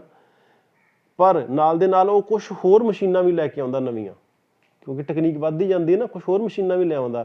ਹੁਣ ਜਦੋਂ ਕੁਛ ਹੋਰ ਮਸ਼ੀਨਾਂ ਲੈ ਕੇ ਆ ਜਾਂਦਾ ਆ ਅਤੇ ਕੁਛ ਮਸ਼ੀਨਾਂ ਦੀ ਰਿਪੇਅਰ ਕਰਦਾ, ਜਿਹੜੀ ਮਸ਼ੀਨਾਂ ਨੂੰ ਰਿਪੇਅਰ ਕਰਦਾ, ਠੀਕ ਕਰਾਉਂਦਾ, ਉਹਦੇ ਖਰਚੇ ਨੂੰ ਅਸੀਂ ਘਿਸਾਵਟ ਖਰਚਾ ਕਹਿੰਦੇ ਹਾਂ। ਅਤੇ ਜਿਹੜੀਆਂ ਮਸ਼ੀਨਾਂ ਨਵੀਆਂ ਲੈ ਕੇ ਵਿੱਚ ਰੱਖਤੀਆਂ ਉਹਨੂੰ ਅਸੀਂ ਸ਼ੁੱਧ ਨਿਵੇਸ਼ ਕਹਿੰਦੇ ਹਾਂ। ਇਹ ਗੱਲ ਨੂੰ ਸਮਝ ਲਿਓ। ਪੁਰਾਣੀਆਂ ਚੀਜ਼ਾਂ 'ਤੇ ਜਦੋਂ ਅਸੀਂ ਪੈਸਾ ਲਾਉਂਦੇ ਹਾਂ ਠੀਕ ਕਰਾਉਣ ਦੇ ਲਈ, ਉਹਨੂੰ ਘਿਸਾਵਟ ਖਰਚਾ ਕਹਿੰਦੇ ਹਾਂ। ਜਦੋਂ ਅਸੀਂ ਨਵੀਂ ਚੀਜ਼ ਲਿਆ ਕੇ ਨਾਲ ਰੱਖਤੀ, ਠੀਕ ਹੈ, ਉਹਨੂੰ ਅਸੀਂ ਸ਼ੁੱਧ ਨਿਵੇਸ਼ ਕਹਿੰਦੇ ਹਾਂ। ਇਸ ਗੱਲ ਨੂੰ ਦਿਮਾਗ 'ਚ ਬਿਠਾ ਲਿਓ। ਆ ਤੁਹਾਡੀ ਸਾਰੀਆਂ ਜਿਹੜੀਆਂ ਇਹਦੀਆਂ ਪ੍ਰਕਾਰ ਜਿਹੜੇ ਹੋ ਗਏ ਆ। ਹੁਣ ਅਗਲੀ ਗੱਲ ਆ ਜਾਂਦੀ ਹੈ ਪੂੰਜੀ ਨਿਰਮਾਣ। ਹੁਣ ਪੂੰਜੀ ਦੀ ਗੱਲ ਤੁਹਾਨੂੰ ਮੈਂ ਪਹਿਲਾਂ ਦੱਸਤੀ, ਪੂੰਜੀ ਕਿਹਨੂੰ ਕਹਿੰਦੇ ਆ। ਤੁਹਾਡੇ ਕੋਲ ਹਰੇਕ ਉਹ ਚੀਜ਼ ਜਿਹਦਾ ਕੋਈ ਮੁੱਲ ਆ, ਜਿਹਦੇ ਪਹਿਲੇ ਤੁਹਾਨੂੰ ਕੋਈ ਰੁਪਈਆ 2 ਰੁਪਏ 5 ਰੁਪਏ ਜਾਂ 5 ਕਰੋੜ ਜਾਂ 5 ਲੱਖ ਰੁਪਏ ਦੇ ਸਕਦਾ ਆ, ਉਹ ਤੁਹਾਡੀ ਕੀ ਆ ਪੂੰਜੀ। ਉਹਨੂੰ ਅਸੀਂ ਕਹਿੰਦੇ ਕੈਪੀਟਲ ਫਾਰਮੇਸ਼ਨ। ਪੂੰਜੀ ਵਿੱਚ ਹੋਣ ਵਾਲੇ ਵਾਧੇ ਨੂੰ ਪੂੰਜੀ ਨਿਰਮਾਣ ਕਿਹਾ ਜਾਂਦਾ ਹੈ। ਪੂੰਜੀ ਵਿੱਚ ਹੋਣ ਵਾਲੇ ਵਾਧੇ ਨੂੰ ਪੂੰਜੀ ਨਿਰਮਾਣ ਕਿਹਾ ਜਾਂਦਾ। ਦੇਖ ਲਓ ਸਿੱਧੀ ਜਿਹੀ ਪਰਿਭਾਸ਼ਾ ਹੈ, ਨਿਵੇਸ਼ ਦੇ ਨਾਲ ਵੀ ਰਲਦੀ ਜਲਦੀ ਹੈ। ਠੀਕ ਹੈ। ਹੁਣ ਦੋ ਤਰ੍ਹਾਂ ਦਾ ਇਹਦੇ ਅਰਥ ਲਏ ਜਾ ਸਕਦੇ ਪੂੰਜੀ ਨਿਰਮਾਣ ਦੇ ਵਿੱਚ। ਇੱਕ ਹੈਗਾ ਪੂੰਜੀ ਨਿਰਮਾਣ ਦਾ ਸੀਮਿਤ ਅਰਥ, ਇੱਕ ਹੈਗਾ ਉਹਦਾ ਵਿਸਤ੍ਰਿਤ ਅਰਥ। ਸੀਮਿਤ ਅਰਥ ਦੇ ਵਿੱਚ ਆਪਾਂ ਕਹਿ ਦਿੰਦੇ ਹਾਂ ਵੀ ਜਦੋਂ ਅਸੀਂ ਕੋਈ ਕਿਤੇ ਚੀਜ਼ 'ਤੇ ਪੈਸੇ ਲਾਏ, ਠੀਕ ਹੈ ਜੀ, ਪੈਸੇ ਲਾ ਕੇ ਅਸੀਂ ਨਵੀਂ ਚੀਜ਼ ਤਿਆਰ ਕੀਤੀ, ਜਿਵੇਂ ਮਸ਼ੀਨਾਂ, ਇਮਾਰਤਾਂ, ਫੈਕਟਰੀਆਂ, ਕੱਚਾ ਮਾਲ, ਇਹ ਸਾਰਾ ਕੁਛ ਜਿਹੜਾ ਆਪਾਂ ਇਸਟੈਬਲਿਸ਼ ਕਰ ਲਿਆ, ਉਹਨੂੰ ਅਸੀਂ ਕਹਿ ਸਕਦੇ ਹਾਂ ਵੀ ਪੂੰਜੀ ਨਿਰਮਾਣ ਦਾ ਸੀਮਿਤ ਅਰਥ। ਹੁਣ ਦੂਜੀ ਗੱਲ ਹੈ ਪੂੰਜੀ ਨਿਰਮਾਣ ਦਾ ਵਿਸਤ੍ਰਿਤ ਅਰਥ। ਹੁਣ ਇਹਦੇ ਵਿੱਚ ਕੀ ਆ, ਹੁਣ ਇਹਦੇ ਵਿੱਚ ਇਕੱਲਾ ਅਸੀਂ ਉਹ ਨਹੀਂ ਲਵਾਂਗੇ ਸੀਮਿਤ ਅਰਥ, ਜਿਵੇਂ ਮਸ਼ੀਨਾਂ, ਫੈਕਟਰੀਆਂ ਲਾ ਲਈਆਂ। ਹੁਣ ਤੁਸੀਂ ਫੈਕਟਰੀ ਲਾ ਲਈ ਪਿੰਡ ਦੇ ਵਿੱਚ, ਮੰਨ ਲਓ ਅਸੀਂ ਖੱਸਣ 'ਚ ਰਹਿੰਦੇ ਤਾਂ ਖੱਸਣ 'ਚ ਅਸੀਂ ਫੈਕਟਰੀ ਲਾ ਲਈ ਆ, ਠੀਕ ਹੈ ਨਾ। ਤੁਸੀਂ ਆਪਣਾ ਸਮਾਨ ਬਣਾਉਣ ਲੱਗ ਪਏ ਆ, ਤੁਸੀਂ ਮੰਨ ਲਓ ਬਿਜਲੀ ਦਾ ਸਮਾਨ ਬਣਾਉਣ ਲੱਗ ਪਏ, ਕੋਈ ਸਵਿੱਚ ਬਣਾਉਣ ਲੱਗ ਪਏ, ਤੁਸੀਂ ਮੋਟਰਾਂ ਬਣਾਉਣ ਲੱਗ ਪਏ, ਬਣ ਗਈਆਂ ਤੁਹਾਡੇ ਫੈਕਟਰੀ ਦੇ ਵਿੱਚ। ਪਰ ਉਹ ਤੁਹਾਡੀਆਂ ਫੈਕਟਰੀਆਂ ਜਿਹੜੀ ਬਣੀਆਂ ਮੋਟਰਾਂ ਵਿਕੂਗੀਆਂ ਕਿੱਦੇ? ਉਹ ਇੱਕ ਥਾਂ ਤੋਂ ਦੂਜੀ ਥਾਂ 'ਤੇ ਕਿਵੇਂ ਜਾਊ ਜੇ ਸੜਕਾਂ ਨਹੀਂ ਹੋਣਗੀਆਂ, ਜੇ ਬਾਜ਼ਾਰ ਨਹੀਂ ਹੋਊਗਾ? ਕਿੱਦਾਂ ਵਿਕੂ ਜੇ ਪੁਲ ਨਹੀਂ ਹੋਣਗੇ, ਜੇ ਰੇਲਾਂ ਨਹੀਂ ਹੋਣਗੀਆਂ? ਕਿਵੇਂ ਤੁਹਾਡਾ ਸਮਾਨ ਜਿਹੜਾ ਆ ਇੱਕ ਥਾਂ ਤੋਂ ਦੂਜੀ ਥਾਂ 'ਤੇ ਜਾਊਗਾ? ਅਤੇ ਜਦੋਂ ਅਸੀਂ ਇਹਨਾਂ ਚੀਜ਼ਾਂ 'ਤੇ ਖਰਚ ਕਰਦੇ ਹਾਂ, ਉਹਨੂੰ ਜਿਹੜੇ ਇਨਫਰਾਸਟਰਕਚਰ ਦੇ ਉੱਤੇ, ਢਾਂਚੇ ਦੇ ਉੱਤੇ, ਉਹਨੂੰ ਅਸੀਂ ਕਹਿ ਦਿੰਦੇ ਵੀ ਪੂੰਜੀ ਨਿਰਮਾਣ ਦਾ ਵਿਸਤ੍ਰਿਤ ਅਰਥ ਆ। ਕਹਿਣ ਦਾ ਮਤਲਬ ਇਹ ਆ ਵੀ ਫੈਕਟਰੀਆਂ ਤਾਂ ਅਸੀਂ ਲਾ ਲੈਂਦੇ ਹਾਂ, ਬਾਕੀ ਜਿਵੇਂ ਸੜਕ ਬਣੀ ਆ, ਜਿਵੇਂ ਟੈਲੀਫੋਨ ਦੀਆਂ ਤਾਰਾਂ ਪਈਆਂ ਆ, ਜਿਵੇਂ ਕੋਈ ਰਸਤੇ 'ਚ ਪੁਲ ਆ ਗਿਆ ਉਹ ਬਣਾਇਆ, ਰੇਲ ਦੇ ਰਾਹੀਂ ਆਪਾਂ ਸਮਾਨ ਭੇਜਿਆ, ਨਹਿਰਾਂ ਬਣੀਆਂ ਆ, ਠੀਕ ਹੈ। ਇਹ ਸਾਰਾ ਕੁਛ ਕੀ ਆ, ਇਹਦੇ 'ਤੇ ਵੀ ਖਰਚਾ ਹੁੰਦਾ, ਭਾਵੇਂ ਇਹ ਸਰਕਾਰ ਕਰਦੀ ਆ, ਪਰ ਉਹ ਕਿੱਥੋਂ ਕਰਦੀ ਹੈ? ਸਾਡੇ ਪੈਸੇ ਤੋਂ ਹੀ ਕਰਦੀ ਆ, ਸਾਡੇ ਕੋਲ ਟੈਕਸ ਲੈ ਕੇ ਕਰਦੀ ਹੈ। ਤਾਂ ਉਹ ਵੀ ਜਿਹੜਾ ਪੂੰਜੀ ਨਿਰਮਾਣ ਦੇ ਅਰਥ ਵਿੱਚ ਆਉਂਦਾ, ਉਹਨੂੰ ਅਸੀਂ ਕਹਿੰਦੇ ਪੂੰਜੀ ਨਿਰਮਾਣ ਦਾ ਵਿਸਤ੍ਰਿਤ ਅਰਥ। ਆਹ ਦੇਖੋ ਫੋਟੋ ਹੈਗੀ ਆ, ਇਹਦੇ ਵਿੱਚ ਕੀ ਆ, ਬੈਂਕ ਦੇ ਵਿੱਚ ਸਾਡੇ ਅਸੀਂ ਪੈਸੇ ਜਮ੍ਹਾਂ, ਜਿੰਨੇ ਸਾਡੇ ਕੋਲ ਪੈਸੇ, ਆਹ ਦੇਖੋ ਪੈਸੇ ਬਚੇ ਸੀ ਨਾ, ਸੇਵਿੰਗ ਬਚਤ, ਉਹ ਅਸੀਂ ਬੈਂਕ 'ਚ ਜਮ੍ਹਾਂ ਕਰਾਈ। ਬੈਂਕ 'ਚੋਂ ਬਾਅਦ 'ਚ ਅਸੀਂ ਨਿਵੇਸ਼ ਕੀਤਾ। ਨਿਵੇਸ਼ ਕਿੱਥੇ ਕੀਤਾ? ਭਾਵੇਂ ਮਸ਼ੀਨ ਲਿਆਂਦੀ, ਭਾਵੇਂ ਫੈਕਟਰੀ ਲਾ ਲਈ, ਭਾਵੇਂ ਅਸੀਂ ਗੱਡੀ ਲੈ ਲਈ, ਟੈਂਪੂ ਟਰੈਵਲਰ ਵਗੈਰਾ, ਜਾਂ ਅਸੀਂ ਮਸ਼ੀਨਾਂ ਲਿਆਂਦੀਆਂ। ਕੈਪੀਟਲ ਫਾਰਮੇਸ਼ਨ ਆ, ਠੀਕ ਹੈ। ਇਹ ਸੀਮਿਤ ਅਰਥ ਆ। ਹੁਣ ਅੱਗੇ ਦੇਖਦੇ ਹਾਂ, ਆਹ ਸਾਰਾ ਇਨਫਰਾਸਟਰਕਚਰ ਆ। ਸਾਨੂੰ ਸੜਕਾਂ ਵੀ ਚਾਹੀਦੀਆਂ, ਸਾਨੂੰ ਹਵਾਈ ਜਹਾਜ਼ ਵੀ ਚਾਹੀਦਾ, ਪੋਰਟਸ ਵੀ ਚਾਹੀਦੇ ਆ, ਯੂਟੀਲਿਟੀ ਪਾਣੀ ਵਗੈਰਾ ਸਾਰਾ ਸਾਧਨ ਚਾਹੀਦਾ, ਬਿਜਲੀ ਵੀ ਚਾਹੀਦੀ। ਬਿਜਲੀ ਆਪ ਤਾਂ ਨਹੀਂ ਤਿਆਰ ਕਰ ਸਕਦੇ, ਰੇਲਵੇ ਵੀ ਚਾਹੀਦਾ, ਪੜ੍ਹਾਈ ਵੀ ਚਾਹੀਦੀ ਆ, ਸਿਹਤ ਵੀ ਚਾਹੀਦੀ ਆ, ਅਤੇ ਸਮਾਜਿਕ ਜਿਹੜੀ ਕੁਛ ਗੱਲਾਂ ਹੈਗੀਆਂ ਉਹ ਵੀ ਚਾਹੀਦੀਆਂ। ਇਹ ਸਾਰਾ ਕੁਛ ਜਿਹੜਾ ਇਹ ਵੀ ਖਰਚਾ ਪੂੰਜੀ ਨਿਰਮਾਣ ਦੇ ਵਿੱਚ ਆਉਂਦਾ ਆ। ਅਤੇ ਪੂੰਜੀ ਨਿਰਮਾਣ ਦੇ ਪ੍ਰਕਾਰ ਅੱਗੇ ਦੇਖ ਲਓ ਬੱਚਿਓ, ਦੋ ਪ੍ਰਕਾਰ ਆ, ਕੁੱਲ ਪੂੰਜੀ ਨਿਰਮਾਣ ਅਤੇ ਸ਼ੁੱਧ ਪੂੰਜੀ ਨਿਰਮਾਣ। ਇਹਦੇ 'ਚ ਵੀ ਗੱਲ ਉਹੀ ਆ ਜਾਂਦੀ ਹੈ। ਜਦੋਂ ਅਸੀਂ ਸ਼ੁੱਧ ਦੀ ਗੱਲ ਕਰਾਂਗੇ, ਭਾਵੇਂ ਪੂੰਜੀ ਨਿਰਮਾਣ ਆ, ਠੀਕ ਹੈ ਨਾ, ਭਾਵੇਂ ਉਹ ਨਿਵੇਸ਼ ਆ, ਅਤੇ ਭਾਵੇਂ ਉਹ ਰਾਸ਼ਟਰੀ ਆਮਦਨ ਆ, ਤਾਂ ਇਹਦੇ ਵਿੱਚੋਂ ਘਸਾਵਟ ਨਿਕਲ ਜੂਗੀ, ਘਸਾਈ ਨਿਕਲ ਜੂਗੀ। ਕਹਿਣ ਦਾ ਮਤਲਬ ਇਹ ਆ ਵੀ ਜਦੋਂ ਅਸੀਂ ਨਵੀਂ ਪੂੰਜੀ ਲਾਉਂਦੇ ਹਾਂ ਅਤੇ ਪੁਰਾਣੀ ਪੂੰਜੀ 'ਤੇ ਜਿਹੜਾ ਪੈਸਾ ਲਾਉਂਦੇ ਹਾਂ, ਉਹ ਜਦੋਂ ਅਸੀਂ ਕੁੱਲ ਪੂੰਜੀ ਤੋਂ ਮਾਈਨਸ ਕਰ ਦਈਏ, ਘਟਾ ਦਈਏ, ਤਾਂ ਉਹਨੂੰ ਅਸੀਂ ਸ਼ੁੱਧ ਪੂੰਜੀ ਨਿਰਮਾਣ ਕਵਾਂਗੇ। ਕੋਈ ਔਖੀ ਗੱਲ ਨਹੀਂ ਹੈਗੀ। ਹੁਣ ਅਗਲੀ ਗੱਲ ਹੈ ਬੱਚੇ, ਛੁਪੀ ਹੋਈ ਬੇਰੁਜ਼ਗਾਰੀ। ਬੇਰੁਜ਼ਗਾਰੀ ਪਹਿਲਾਂ ਯਾਦ ਰੱਖਿਓ, ਅਨਇੰਪਲੋਇਮੈਂਟ, ਬੇਰੁਜ਼ਗਾਰੀ, ਕੰਮ ਨਾ ਮਿਲਣਾ, ਕੰਮ ਨਾ ਹੋਣਾ। ਕਿਹੜਾ ਕੰਮ ਨਹੀਂ ਹੋਣਾ? ਜਿਹਦੇ ਬਦਲੇ ਸਾਨੂੰ ਪੈਸੇ ਮਿਲਦੇ, ਉਹ ਕੰਮ ਦਾ ਨਾ ਹੋਣਾ, ਉਹਨੂੰ ਬੇਰੁਜ਼ਗਾਰੀ ਕਹਿੰਦੇ ਆ। ਅਸੀਂ ਕੰਮ ਕਰਨਾ ਚਾਹੁੰਦੇ ਹਾਂ, ਸਾਨੂੰ ਕੰਮ ਨਾ ਮਿਲੇ, ਉਹ ਬੇਰੁਜ਼ਗਾਰੀ ਆ। ਹੁਣ ਛੁਪੀ ਕੀ ਆ? ਦੇਖਣ 'ਚ ਬੰਦਾ ਕੰਮ 'ਤੇ ਲੱਗਾ ਹੋਇਆ ਲੱਗਦਾ, ਪਰ ਅਸਲ ਦੇ ਵਿੱਚ ਉਹ ਬੇਰੁਜ਼ਗਾਰ ਹੁੰਦਾ ਆ, ਠੀਕ ਹੈ। ਜਿਵੇਂ ਇਹ ਜ਼ਿਆਦਾਤਰ ਇਸ ਤਰ੍ਹਾਂ ਦੀ ਬੇਰੁਜ਼ਗਾਰੀ ਬੱਚੋ ਖੇਤੀਬਾੜੀ ਦੇ ਖੇਤਰ 'ਚ ਮਿਲਦੀ। ਜਿਵੇਂ ਇੱਕ ਪਰਿਵਾਰ ਦੇ ਸਾਰੇ ਲੋਕ ਰੁਜ਼ਗਾਰ ਦੇ ਮੌਕੇ ਨਾ ਹੋਣ ਕਾਰਨ ਖੇਤੀ ਦੇ ਕੰਮ ਵਿੱਚ ਲੱਗੇ ਰਹਿੰਦੇ ਆ। ਇਹ ਤਾਂ ਨਤੀਜਾ ਇਹ ਹੁੰਦਾ ਹੈ ਕਿ ਜੋ ਕੰਮ ਸਿਰਫ ਕੁਝ ਲੋਕਾਂ ਦੁਆਰਾ ਹੋ ਸਕਦਾ ਆ, ਉਸ ਨੂੰ ਵਧੇਰੇ ਲੋਕ ਕਰਦੇ ਹਨ। ਇਸ ਤਰ੍ਹਾਂ ਦੀ ਬੇਰੁਜ਼ਗਾਰੀ ਨੂੰ ਛੁਪੀ ਬੇਰੁਜ਼ਗਾਰੀ ਕਿਹਾ ਜਾਂਦਾ ਆ। ਕਿਵੇਂ ਹੁੰਦਾ ਬੱਚਿਓ? ਹੁਣ ਮੰਨ ਲਓ ਤੁਸੀਂ ਪਿੰਡਾਂ 'ਚ ਰਹਿੰਦੇ ਹੋ ਨਾ, ਤੁਹਾਡੇ ਪਰਿਵਾਰ ਦੇ ਜਾਂ ਤੁਹਾਡੇ ਗੁਆਂਢ ਦੇ ਵਿੱਚ ਕੋਈ ਬੰਦਾ ਰਹਿੰਦਾ, ਉਹਦੇ ਪਰਿਵਾਰ ਦੇ ਵਿੱਚ 10 ਮੈਂਬਰ ਹੈਗੇ ਆ, ਦਾਦਾ ਦਾਦੀ ਤੋਂ ਲੈ ਕੇ 2 ਭਰਾ ਆ, ਅੱਗਿਓਂ ਉਹਦੀ ਫੈਮਿਲੀ ਆ, ਠੀਕ ਹੈ ਨਾ। 10 ਜਾਣੇ, 10 ਦੇ 10 ਜਾਣੇ, ਉਹਨਾਂ ਕੋਲ 4 ਜਾਂ 5 ਖੇਤ, ਉਹਨਾਂ ਦੇ ਵਿੱਚ ਕੰਮ 'ਤੇ ਲੱਗੇ। ਕੋਈ ਸਵੇਰੇ ਟਿਊਬਵੈੱਲ ਚਲਾਇਆ, ਕੋਈ ਜਿਹੜਾ ਨੱਕਾ ਮੋੜ ਆਇਆ, ਕੋਈ ਜਿਹੜਾ ਘਾਹ ਪੁੱਟ ਆਇਆ, ਕੋਈ ਸਪਰੇਅ ਕਰ ਆਇਆ, ਕੋਈ ਖਾਦ ਪਾ ਆਇਆ, ਕੋਈ ਟਰਾਲੀ 'ਤੇ ਲੱਦ ਕੇ ਜਿਹੜਾ ਕਣਕ ਚੌਲ ਮੰਡੀ 'ਚ ਲੈ ਗਿਆ। ਇੱਦਾਂ ਲੱਗਦਾ ਨਾ ਸਾਰੇ ਕੰਮ ਕਰਦੇ ਪਏ ਆ, ਪਰ ਅਸਲ ਦੇ ਵਿੱਚ ਇੰਨੇ ਬੰਦਿਆਂ ਦੀ ਲੋੜ ਨਹੀਂ ਹੈਗੀ। ਉਹ ਕੰਮ ਸਿਰਫ 2 ਜਾਂ 3 ਬੰਦੇ ਹੀ ਕਰ ਸਕਦੇ ਆ ਤੇ ਬਾਕੀ ਜਿਹੜੇ 7 ਬੰਦੇ ਆ ਉਹ ਛੁਪੇ ਹੋਏ ਬੇਰੁਜ਼ਗਾਰ ਆ। ਇਹਨੂੰ ਅਸੀਂ ਕਹਿੰਦੇ ਛੁਪੀ ਹੋਈ ਬੇਰੁਜ਼ਗਾਰੀ। ਇਹ ਕਿੱਥੇ ਮਿਲਦੀ? ਖੇਤੀ ਖੇਤਰ ਦੇ ਵਿੱਚ ਆ। ਦੇਖੋ ਕਿੰਨੇ ਬੰਦੇ ਲੱਗੇ ਹੋਏ ਆ, ਇੰਨੇ ਬੰਦੇ ਦੀ ਲੋੜ ਨਹੀਂ ਹੈ। ਜੇ ਇੱਕ ਖੇਤ ਦੇ ਵਿੱਚ 3 ਬੰਦੇ ਕੰਮ ਕਰਦੇ ਪਏ ਆ, ਜਿਹੜਾ ਕੰਮ ਇੱਕ ਬੰਦਾ ਵੀ ਕਰ ਸਕਦਾ ਸੀ, 2 ਬੰਦੇ ਵਾਧੂ ਲੱਗੇ ਹੋਏ ਆ, ਉਹਨੂੰ ਅਸੀਂ ਛੁਪੀ ਹੋਈ ਬੇਰੁਜ਼ਗਾਰੀ ਕਹਿੰਦੇ ਆ। ਹੁਣ ਆ ਇੱਕ ਡਾਟਾ ਸਾਡੇ ਕੋਲ ਹੈਗਾ, ਪਹਿਲਾਂ ਛੁਪੀ ਹੋਈ ਬੇਰੁਜ਼ਗਾਰੀ ਬਹੁਤ ਜ਼ਿਆਦਾ ਸੀ। ਦੇਖੋ 40% ਤੋਂ ਲੈ ਕੇ 50% ਤੱਕ ਸੀ ਆਹ ਵਾਲਾ, ਇੰਨੀ ਜਗ੍ਹਾ ਤੁਸੀਂ ਦੇਖ ਲਓ। ਹੁਣ ਹੌਲੀ ਹੌਲੀ ਸਮੇਂ ਦੇ ਨਾਲ 13-14 ਦੇ ਵਿੱਚ ਘੱਟ ਗਿਆ, ਇਹਦਾ ਅੰਤਰ ਘੱਟਦਾ ਜਾ ਰਿਹਾ ਹੈ। ਕਿਉਂ? ਕਿਉਂਕਿ ਲੋਕ ਜਿਹੜੇ ਆ ਜਾਗਰੂਕ ਹੋ ਰਹੇ ਆ, ਅੱਗੇ ਜਾ ਕੇ ਹੋਰ ਕੰਮਾਂ ਦੇ ਵਿੱਚ ਉਹ ਪੈ ਰਹੇ ਆ। ਹੁਣ ਅੱਗੇ ਹੀ ਗੱਲ ਹੋ ਗਈ, ਪਹਿਲਾਂ ਬੇਰੁਜ਼ਗਾਰੀ ਦੀ ਗੱਲ ਹੋਈ ਸੀ, ਹੁਣ ਹੋਈ ਆ ਪੂਰਨ ਰੁਜ਼ਗਾਰ ਦੀ ਗੱਲ। ਰੁਜ਼ਗਾਰ ਮਤਲਬ ਕੰਮ, ਪੂਰਨ ਮਤਲਬ ਸਾਰਾ, ਸ਼ਬਦ ਤੋਂ ਹੀ ਪਤਾ ਲੱਗ ਜਾਂਦਾ ਆ। ਫੁੱਲ ਇੰਪਲੋਇਮੈਂਟ, ਅਨਇੰਪਲੋਇਮੈਂਟ ਮਤਲਬ ਬੇਰੁਜ਼ਗਾਰੀ, ਇੰਪਲੋਇਮੈਂਟ ਮਤਲਬ ਰੁਜ਼ਗਾਰ। ਇਹਦੇ ਮਤਲਬ ਕੀ ਆ ਵੀ ਜਿਹੜੇ ਲੋਕ ਕੰਮ ਕਰਨਾ ਚਾਹੁੰਦੇ ਉਹਨਾਂ ਸਾਰਿਆਂ ਨੂੰ ਕੰਮ ਮਿਲ ਜਾਂਦਾ, ਉਹਨੂੰ ਅਸੀਂ ਕਹਿੰਦੇ ਹਾਂ ਪੂਰਨ ਰੁਜ਼ਗਾਰ। ਆਮ ਤੌਰ 'ਤੇ ਪੂਰਨ ਰੁਜ਼ਗਾਰ ਸ਼ਬਦ ਤੋਂ ਭਾਵ ਉਸ ਹਾਲਤ ਤੋਂ ਹੁੰਦਾ ਹੈ ਜਿਸ ਵਿੱਚ ਕੋਈ ਵੀ ਮਨੁੱਖ ਬੇਰੁਜ਼ਗਾਰ ਨਹੀਂ ਹੁੰਦਾ। ਅਰਥ ਸ਼ਾਸਤਰੀ ਪੂਰਨ ਰੁਜ਼ਗਾਰ ਸ਼ਬਦ ਦੀ ਵਰਤੋਂ ਇੱਕ ਅਜਿਹੀ ਹਾਲਤ ਲਈ ਕਰਦੇ ਹਨ ਜਿਸ ਵਿੱਚ ਆਮ ਤੌਰ 'ਤੇ ਉਹਨਾਂ ਸਾਰੇ ਵਿਅਕਤੀਆਂ ਨੂੰ ਰੁਜ਼ਗਾਰ ਮਿਲ ਜਾਂਦਾ ਹੈ ਜੋ ਮਜ਼ਦੂਰੀ ਦੀ ਵਰਤਮਾਨ ਦਰ 'ਤੇ ਕੰਮ ਕਰਨ ਲਈ ਤਿਆਰ ਹੁੰਦੇ ਹਨ। ਹੁਣ ਮੈਂ ਕੰਮ ਕਰਨਾ ਚਾਹੁੰਦਾ, ਮੈਨੂੰ ਕੰਮ ਮਿਲ ਜਾਂਦਾ ਆ, ਠੀਕ ਹੈ ਨਾ। ਇਹ ਕੀ ਹੈ? ਪੂਰਨ ਰੁਜ਼ਗਾਰ ਦੀ ਸਥਿਤੀ ਆ। ਜਿੰਨੇ ਵੀ ਲੋਕ ਕੰਮ ਕਰਨਾ ਚਾਹੁਣ ਸਾਰਿਆਂ ਨੂੰ ਮਿਲ ਜਾਵੇ, ਪਰ ਉਹ ਉਸ ਕੰਮ ਦੇ ਯੋਗ ਵੀ ਹੋਣੇ ਚਾਹੀਦੇ ਆ। ਜੋ ਮਜ਼ਦੂਰੀ ਮਿਲਦੀ ਪਈ ਉਹਨੂੰ ਵੀ ਮੰਨਦੇ ਹੋਣੇ ਚਾਹੀਦੇ ਆ। ਮੰਨ ਲਓ ਮੈਂ ਟੀਚਰ ਹਾਂ, ਹੁਣ ਮੈਂ ਤੁਹਾਨੂੰ ਪੜ੍ਹਾ ਰਿਹਾ ਨਾ ਬੱਚਿਓ, ਹੁਣ ਤੁਸੀਂ ਹੋ ਪੜ੍ਹਦੇ ਪਏ, ਤੁਸੀਂ ਕਹੋ ਨਹੀਂ ਜੀ ਮੈਂ ਵੀ ਟੀਚਰ ਬਣਨਾ, ਮੈਂ ਵੀ ਪੜ੍ਹਾਉਣਾ ਆ, ਤੁਹਾਨੂੰ ਕੰਮ ਨਾ ਮਿਲੇ, ਫਿਰ ਤੁਸੀਂ ਕਹੋਗੇ ਨਹੀਂ ਜੀ ਅਸੀਂ ਤਾਂ ਬੇਰੁਜ਼ਗਾਰ ਹਾਂ। ਇੱਦਾਂ ਨਹੀਂ ਹੋਣਾ। ਕਿਉਂ? ਕਿਉਂਕਿ ਤੁਸੀਂ ਟੀਚਰ ਦੀਆਂ ਯੋਗਤਾਵਾਂ ਨੂੰ ਪੂਰਾ ਨਹੀਂ ਕਰਦੇ ਪਏ। ਜੋ ਕੁਆਲੀਫਿਕੇਸ਼ਨ ਹੈ ਉਹ ਪੂਰੀ ਨਹੀਂ ਹੈਗੀ, ਇਸ ਕਰਕੇ ਤੁਸੀਂ ਉਸ ਕੰਮ ਦੇ ਕਾਬਲ ਨਹੀਂ ਹੈਗੇ, ਤਾਂ ਤੁਹਾਨੂੰ ਕੰਮ ਨਹੀਂ ਮਿਲ ਸਕਦਾ। ਜਿਸ ਕੰਮ ਦੇ ਤੁਸੀਂ ਕਾਬਲ ਹੋ, ਉਹ ਜੇਕਰ ਤੁਹਾਨੂੰ ਕੰਮ ਮਿਲ ਜਾਂਦਾ ਹੈ ਤਾਂ ਉਹ ਪੂਰਨ ਰੁਜ਼ਗਾਰ ਦੀ ਸਥਿਤੀ ਆ। ਇਸ ਨੂੰ ਦਿਮਾਗ ਦੇ ਵਿੱਚ ਬਿਠਾ ਕੇ ਰੱਖਿਓ। ਇੰਗਲਿਸ਼ ਦੇ ਵਿੱਚ ਪਰਿਭਾਸ਼ਾ ਲਿਖੀ ਹੋਈ ਹੈ ਫੁੱਲ ਇੰਪਲੋਇਮੈਂਟ ਅਤੇ ਅਨਇੰਪਲੋਇਮੈਂਟ ਦੀ। ਇੰਗਲਿਸ਼ ਵਾਲੇ ਬੱਚਿਆਂ ਵਾਸਤੇ ਉਹ ਸਕਰੀਨਸ਼ਾਟ ਲੈ ਸਕਦੇ। ਗੱਲ ਉਹੀ ਹੈ ਜਿਹੜੀ ਮੈਂ ਪਿੱਛੇ ਕੀਤੀ ਆ। ਆਹ ਇੱਕ ਪਿਕਚਰ ਦੇਖੋ, ਸਾਰੇ ਲੋਕ ਬਹੁਤ ਖੁਸ਼ ਹੈ ਜੇਕਰ ਸਾਰਿਆਂ ਨੂੰ ਕੰਮ ਮਿਲ ਜਾਂਦਾ ਹੈ, ਠੀਕ ਹੈ। ਇੰਪਲੋਇਡ ਅਤੇ ਅਨਇੰਪਲੋਇਡ, ਇੰਪਲੋਇਡ ਦਾ ਉਲਟਾ ਅਨਇੰਪਲੋਇਡ, ਰੁਜ਼ਗਾਰ ਅਤੇ ਬੇਰੁਜ਼ਗਾਰੀ। ਹੁਣ ਪੂਰਨ ਰੁਜ਼ਗਾਰ ਦੀ ਸਥਿਤੀ ਵਿੱਚ ਵੱਖ-ਵੱਖ ਬੇਰੁਜ਼ਗਾਰੀਆਂ।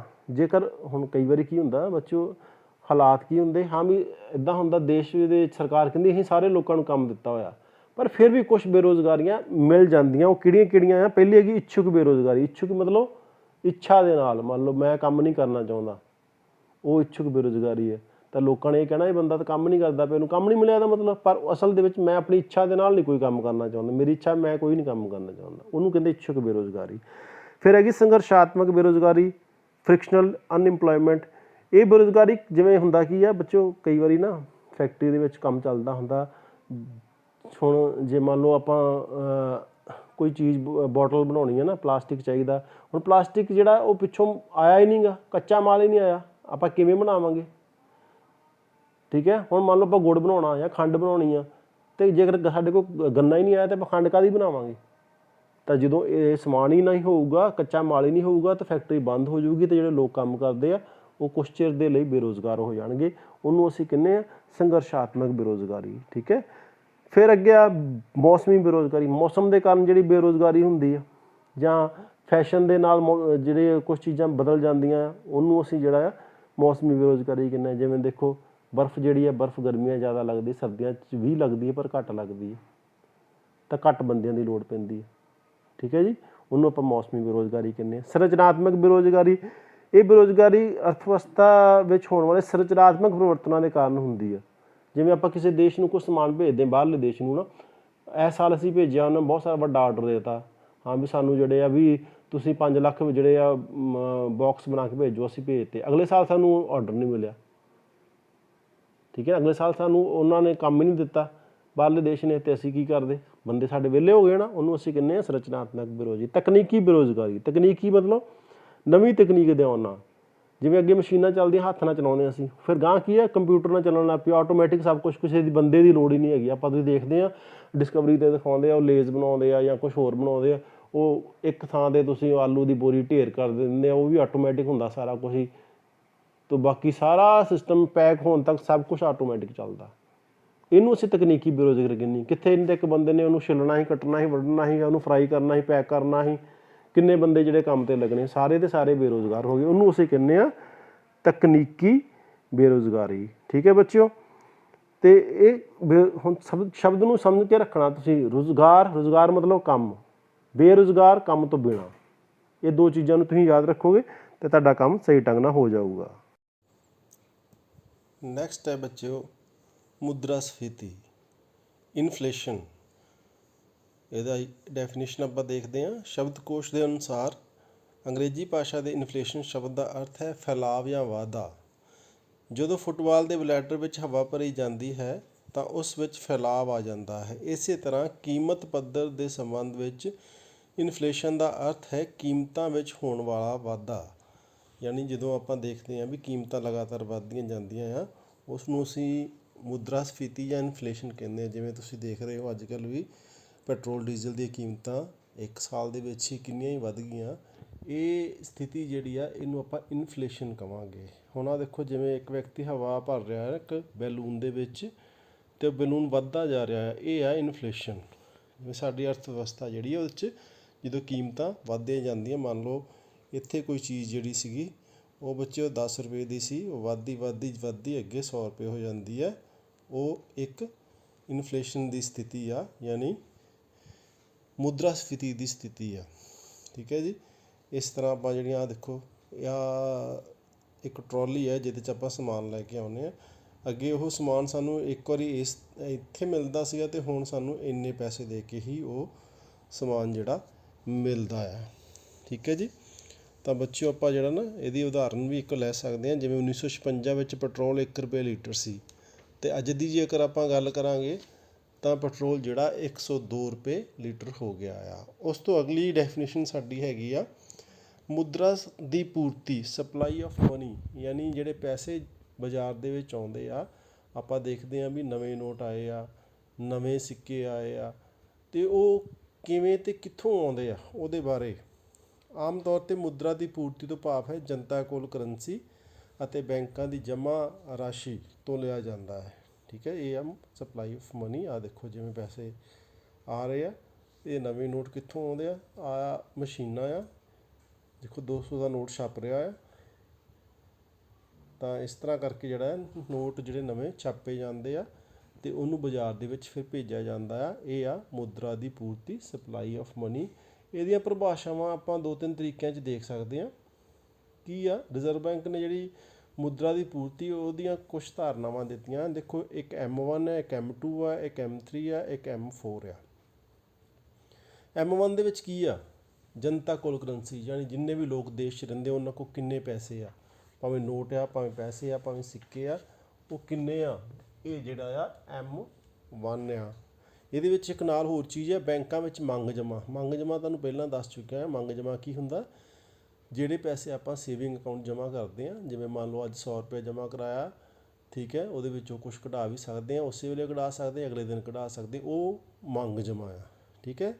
ਰਿਜ਼ਰਵ ਬੈਂਕ ਦੇ ਕੋਲ ਹੋਰ ਜਿਹੜੀਆਂ ਕੁਛ ਕਿਸੇ ਤਰੀਕੇ ਨਾਲ ਜਿਹੜੀਆਂ ਰਾਸ਼ੀਆਂ ਰਿਜ਼ਰਵ ਬੈਂਕ ਦੇ ਕੋਲ ਜਮ੍ਹਾਂ, ਉਹ ਵੀ M1 ਦੇ ਵਿੱਚ ਆਉਂਦੀਆਂ। ਹੁਣ M2 ਦੀ ਗੱਲ ਕਰਾਂਗੇ।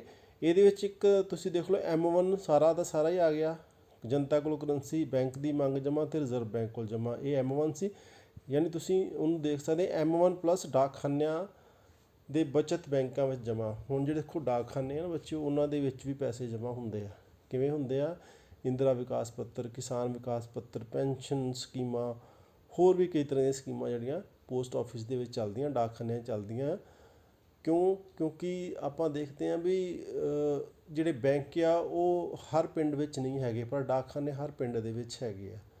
ਇਸ ਕਰਕੇ ਸਰਕਾਰ ਨੇ ਜਿਹੜਾ ਡਾਕਖਾਨਿਆਂ ਦੇ ਵਿੱਚ ਵੀ ਇਹ ਸੁਵਿਧਾਵਾਂ ਦਿੱਤੀਆਂ ਵੀ ਜਿਹੜੇ ਲੋਕ ਬੈਂਕਾਂ ਤੱਕ ਨਹੀਂ ਪਹੁੰਚ ਸਕਦੇ, ਉਹ ਡਾਕਖਾਨਿਆਂ ਦੇ ਵਿੱਚ ਵੀ ਆਪਣਾ ਪੈਸਾ ਜਿਹੜਾ ਜਮ੍ਹਾਂ ਕਰਾ ਸਕਦੇ ਆ। ਤਾਂ ਇਹ M2 ਆ। ਹੁਣ M3 ਦੇ ਵਿੱਚ ਕੀ ਆ, M3 ਦੇ ਵਿੱਚ M1 ਸਾਰਾ ਸਿਰਫ ਜਿੱਥੇ ਡਾਕਖਾਨਿਆਂ ਦੀ ਜਮ੍ਹਾਂ ਸੀ ਉਹਦੀ ਥਾਂ 'ਤੇ ਮਿਆਦੀ ਜਮ੍ਹਾਂ ਆ, ਟਾਈਮ ਡਿਪੋਜ਼ਿਟ। ਹੁਣ ਇੱਕ ਤੁਸੀਂ ਬੱਚਿਓ ਦੇਖੋਗੇ ਮੰਗ ਜਮ੍ਹਾਂ ਆ, ਇੱਕ ਆ ਮਿਆਦੀ ਜਮ੍ਹਾਂ। ਇਹਨਾਂ 'ਚ ਫਰਕ ਕੀ ਆ, ਮੰਗ ਜਮ੍ਹਾਂ ਦੇ ਵਿੱਚ ਜਿਹੜੇ ਪੈਸੇ ਆਪਾਂ ਜਮ੍ਹਾਂ ਕਰਵਾਉਂਦੇ ਹਾਂ ਉਹ ਕਿਸੇ ਵੇਲੇ ਵੀ ਜਮ੍ਹਾਂ ਕਰਾ ਸਕਦੇ ਹਾਂ, ਕਿਸੇ ਵੇਲੇ ਵੀ ਕਢਾ ਸਕਦੇ ਹਾਂ। ਜਦੋਂ ਸਾਡੇ ਕੋਲ ਮੰਨ ਲਓ ਵਾਧੂ ਪੈਸੇ ਆ ਗਏ ਆ, ਕੁਛ ਪੈਸੇ ਹੈ ਸਾਡੇ ਕੋਲ, ਕਿਸੇ ਨੂੰ ਦਿੱਤੇ ਸੀ, ਅਸੀਂ ਕਿਸੇ ਤੋਂ ਲੈ ਲਿਆ, ਜਾਂ ਸਾਡੀ ਵੱਧ ਕਮਾਈ ਹੋਈ ਆ, ਆਪਾਂ ਬੈਂਕਾਂ ਜਮ੍ਹਾਂ ਕਰਾਤੇ, ਠੀਕ ਹੈ ਨਾ, ਅਤੇ ਉਹਨੂੰ ਭਾਵੇਂ 2 ਦਿਨਾਂ ਬਾਅਦ ਤੁਸੀਂ ਕਢਾ ਸਕਦੇ ਹੋ, ਉਹ ਤੁਹਾਡੀ ਮੰਗ ਜਮ੍ਹਾਂ ਆ। ਪਰ ਜਿਹੜੀ ਆਹ ਮਿਆਦੀ ਜਮ੍ਹਾਂ ਹੈ ਨਾ, ਇਹ ਆਪਾਂ ਕੁਛ ਸਮੇਂ ਦੇ ਲਈ, ਮਿਆਦ ਮਤਲਬ ਕੁਛ ਟਾਈਮ ਦੇ ਲਈ ਆਪਾਂ ਜਮ੍ਹਾਂ ਕਰ ਸਕਦੇ ਹਾਂ। ਇਹ ਤੁਹਾਡੀ 6 ਮਹੀਨੇ ਲਈ ਹੋ ਸਕਦੀ ਹੈ, 1 ਸਾਲ ਲਈ ਹੋ ਸਕਦੀ ਆ, 2 ਸਾਲ ਲਈ ਹੋ ਸਕਦੀ ਹੈ, 5 ਸਾਲ ਲਈ ਹੋ ਸਕਦੀ ਆ। ਇਹਨੂੰ ਅਸੀਂ ਮਿਆਦੀ ਜਮ੍ਹਾਂ ਕਹਿੰਦੇ। ਇਹ ਫ਼ਰਕ ਤੁਸੀਂ ਜਿਹੜਾ ਬੱਚਿਓ ਆਪਣੇ ਦਿਮਾਗ ਦੇ ਵਿੱਚ ਬਿਠਾ ਲਿਓ ਵੀ ਕੀ ਫ਼ਰਕ ਇਹਦੇ ਵਿੱਚ ਹੈਗਾ। ਅੱਗੇ M4 ਦੀ ਗੱਲ ਜਦੋਂ ਕਰਾਂਗੇ, M4 ਦੇ ਵਿੱਚ M1 ਸਾਰਾ, ਠੀਕ ਹੈ ਜੀ, M1 ਸਾਰਾ, ਇਹਦੇ 'ਚ M1 ਦੀ ਥਾਂ 'ਤੇ ਇਹ ਸੋਚ ਸਕਦੇ ਤੁਸੀਂ M3 ਸਾਰਾ, ਠੀਕ ਹੈ ਨਾ, ਕਿਉਂਕਿ ਇਹਦੇ ਵਿੱਚ ਮਿਆਦੀ ਜਮ੍ਹਾਂ ਵੀ ਆ ਗਿਆ, ਇਹ 'ਚ M3 ਜਮ੍ਹਾਂ ਪਲੱਸ ਡਾਕਖਾਨਿਆਂ ਦੀ ਕੁੱਲ ਜਮ੍ਹਾਂ, ਠੀਕ ਹੈ ਨਾ। ਜ਼ਿਆਦਾ ਬਹੁਤਾ ਇਹਨੂੰ ਜਿਹੜਾ ਤੁਹਾਨੂੰ ਮੁਸ਼ਕਿਲ ਨਹੀਂ, ਸਿਰਫ ਤੁਸੀਂ M1 ਯਾਦ ਰੱਖਣਾ ਆ। M1 ਯਾਦ ਕਰੋਗੇ ਅਤੇ M2 ਦੇ ਵਿੱਚ ਡਾਕਖਾਨਿਆਂ ਵਾਲੇ ਵੀ ਪੈਸੇ ਆ ਜਾਣੇ ਆ, ਠੀਕ ਹੈ ਜੀ। M3 ਯਾਦ ਰੱਖੋਗੇ ਅਤੇ ਉਹਦੇ ਵਿੱਚ M1 ਆਊਗਾ ਅਤੇ ਬੈਂਕਾਂ ਦੀ ਮਿਆਦੀ ਜਮ੍ਹਾਂ ਆ ਜਾਊਗੀ, 2 ਚੀਜ਼ਾਂ ਹੋ ਗਈਆਂ। ਫਿਰ M4 ਜਦੋਂ ਯਾਦ ਕਰਨਾ, ਉਹਦੇ 'ਚ M3 ਸਾਰਾ ਅਤੇ ਜਿਹੜਾ ਡਾਕਖਾਨਿਆਂ ਵਾਲੇ ਪੈਸੇ, ਇਹ ਵੀ ਸਾਰੇ। ਦੇਖੋ ਕੁੱਲ ਮਿਲਾ ਕੇ ਦੋਵਾਂ ਚੀਜ਼ਾਂ ਦੇ ਵਿੱਚ M1 ਸਾਰਾ ਆ ਇੱਕ ਪਾਸੇ ਤੁਸੀਂ ਡਾਕਖਾਨਿਆਂ ਦੇ ਪੈਸੇ ਆ, ਇੱਕ ਪਾਸੇ ਬੈਂਕਾਂ ਦੀ ਮਿਆਦੀ ਜਮ੍ਹਾਂ ਆ। ਅਤੇ 5 ਚੀਜ਼ਾਂ ਹੀ ਆ ਸਿਰਫ ਟੋਟਲ ਸਾਰੀਆਂ ਆਉਂਦੀਆਂ।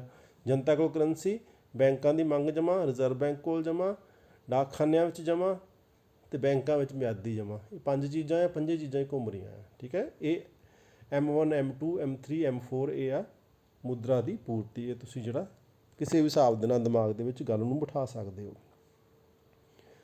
ਹੁਣ ਮੁਦਰਾ ਦੀ ਪੂਰਤੀ ਦੇ ਅੰਸ਼, elements of supply of money, ਵੀ ਇਹ ਮੁਦਰਾ ਜਿਹੜੀ ਹੈ ਇਹ ਆਪਾਂ ਕਿਵੇਂ ਪ੍ਰਾਪਤ ਕਰ ਸਕਦੇ ਹਾਂ, ਕਿਹੜੇ ਕਿਹੜੇ ਰੂਪ ਦੇ ਵਿੱਚ। ਤਾਂ ਅੰਸ਼ ਕੀ ਆ, ਪਹਿਲਾ ਕਰੰਸੀ ਮਤਲਬ ਨੋਟ ਜਾਂ ਸਿੱਕੇ, ਠੀਕ ਹੈ ਨਾ। 5 ਰੁਪਏ 10 ਰੁਪਏ 20 ਰੁਪਏ 50 ਰੁਪਏ 100 ਰੁਪਏ 200 ਰੁਪਏ 500 ਰੁਪਏ, ਇਹ ਨੋਟ ਅੱਜ ਕੱਲ੍ਹ ਬਾਜ਼ਾਰ ਦੇ ਵਿੱਚ ਚੱਲ ਰਹੇ ਆ।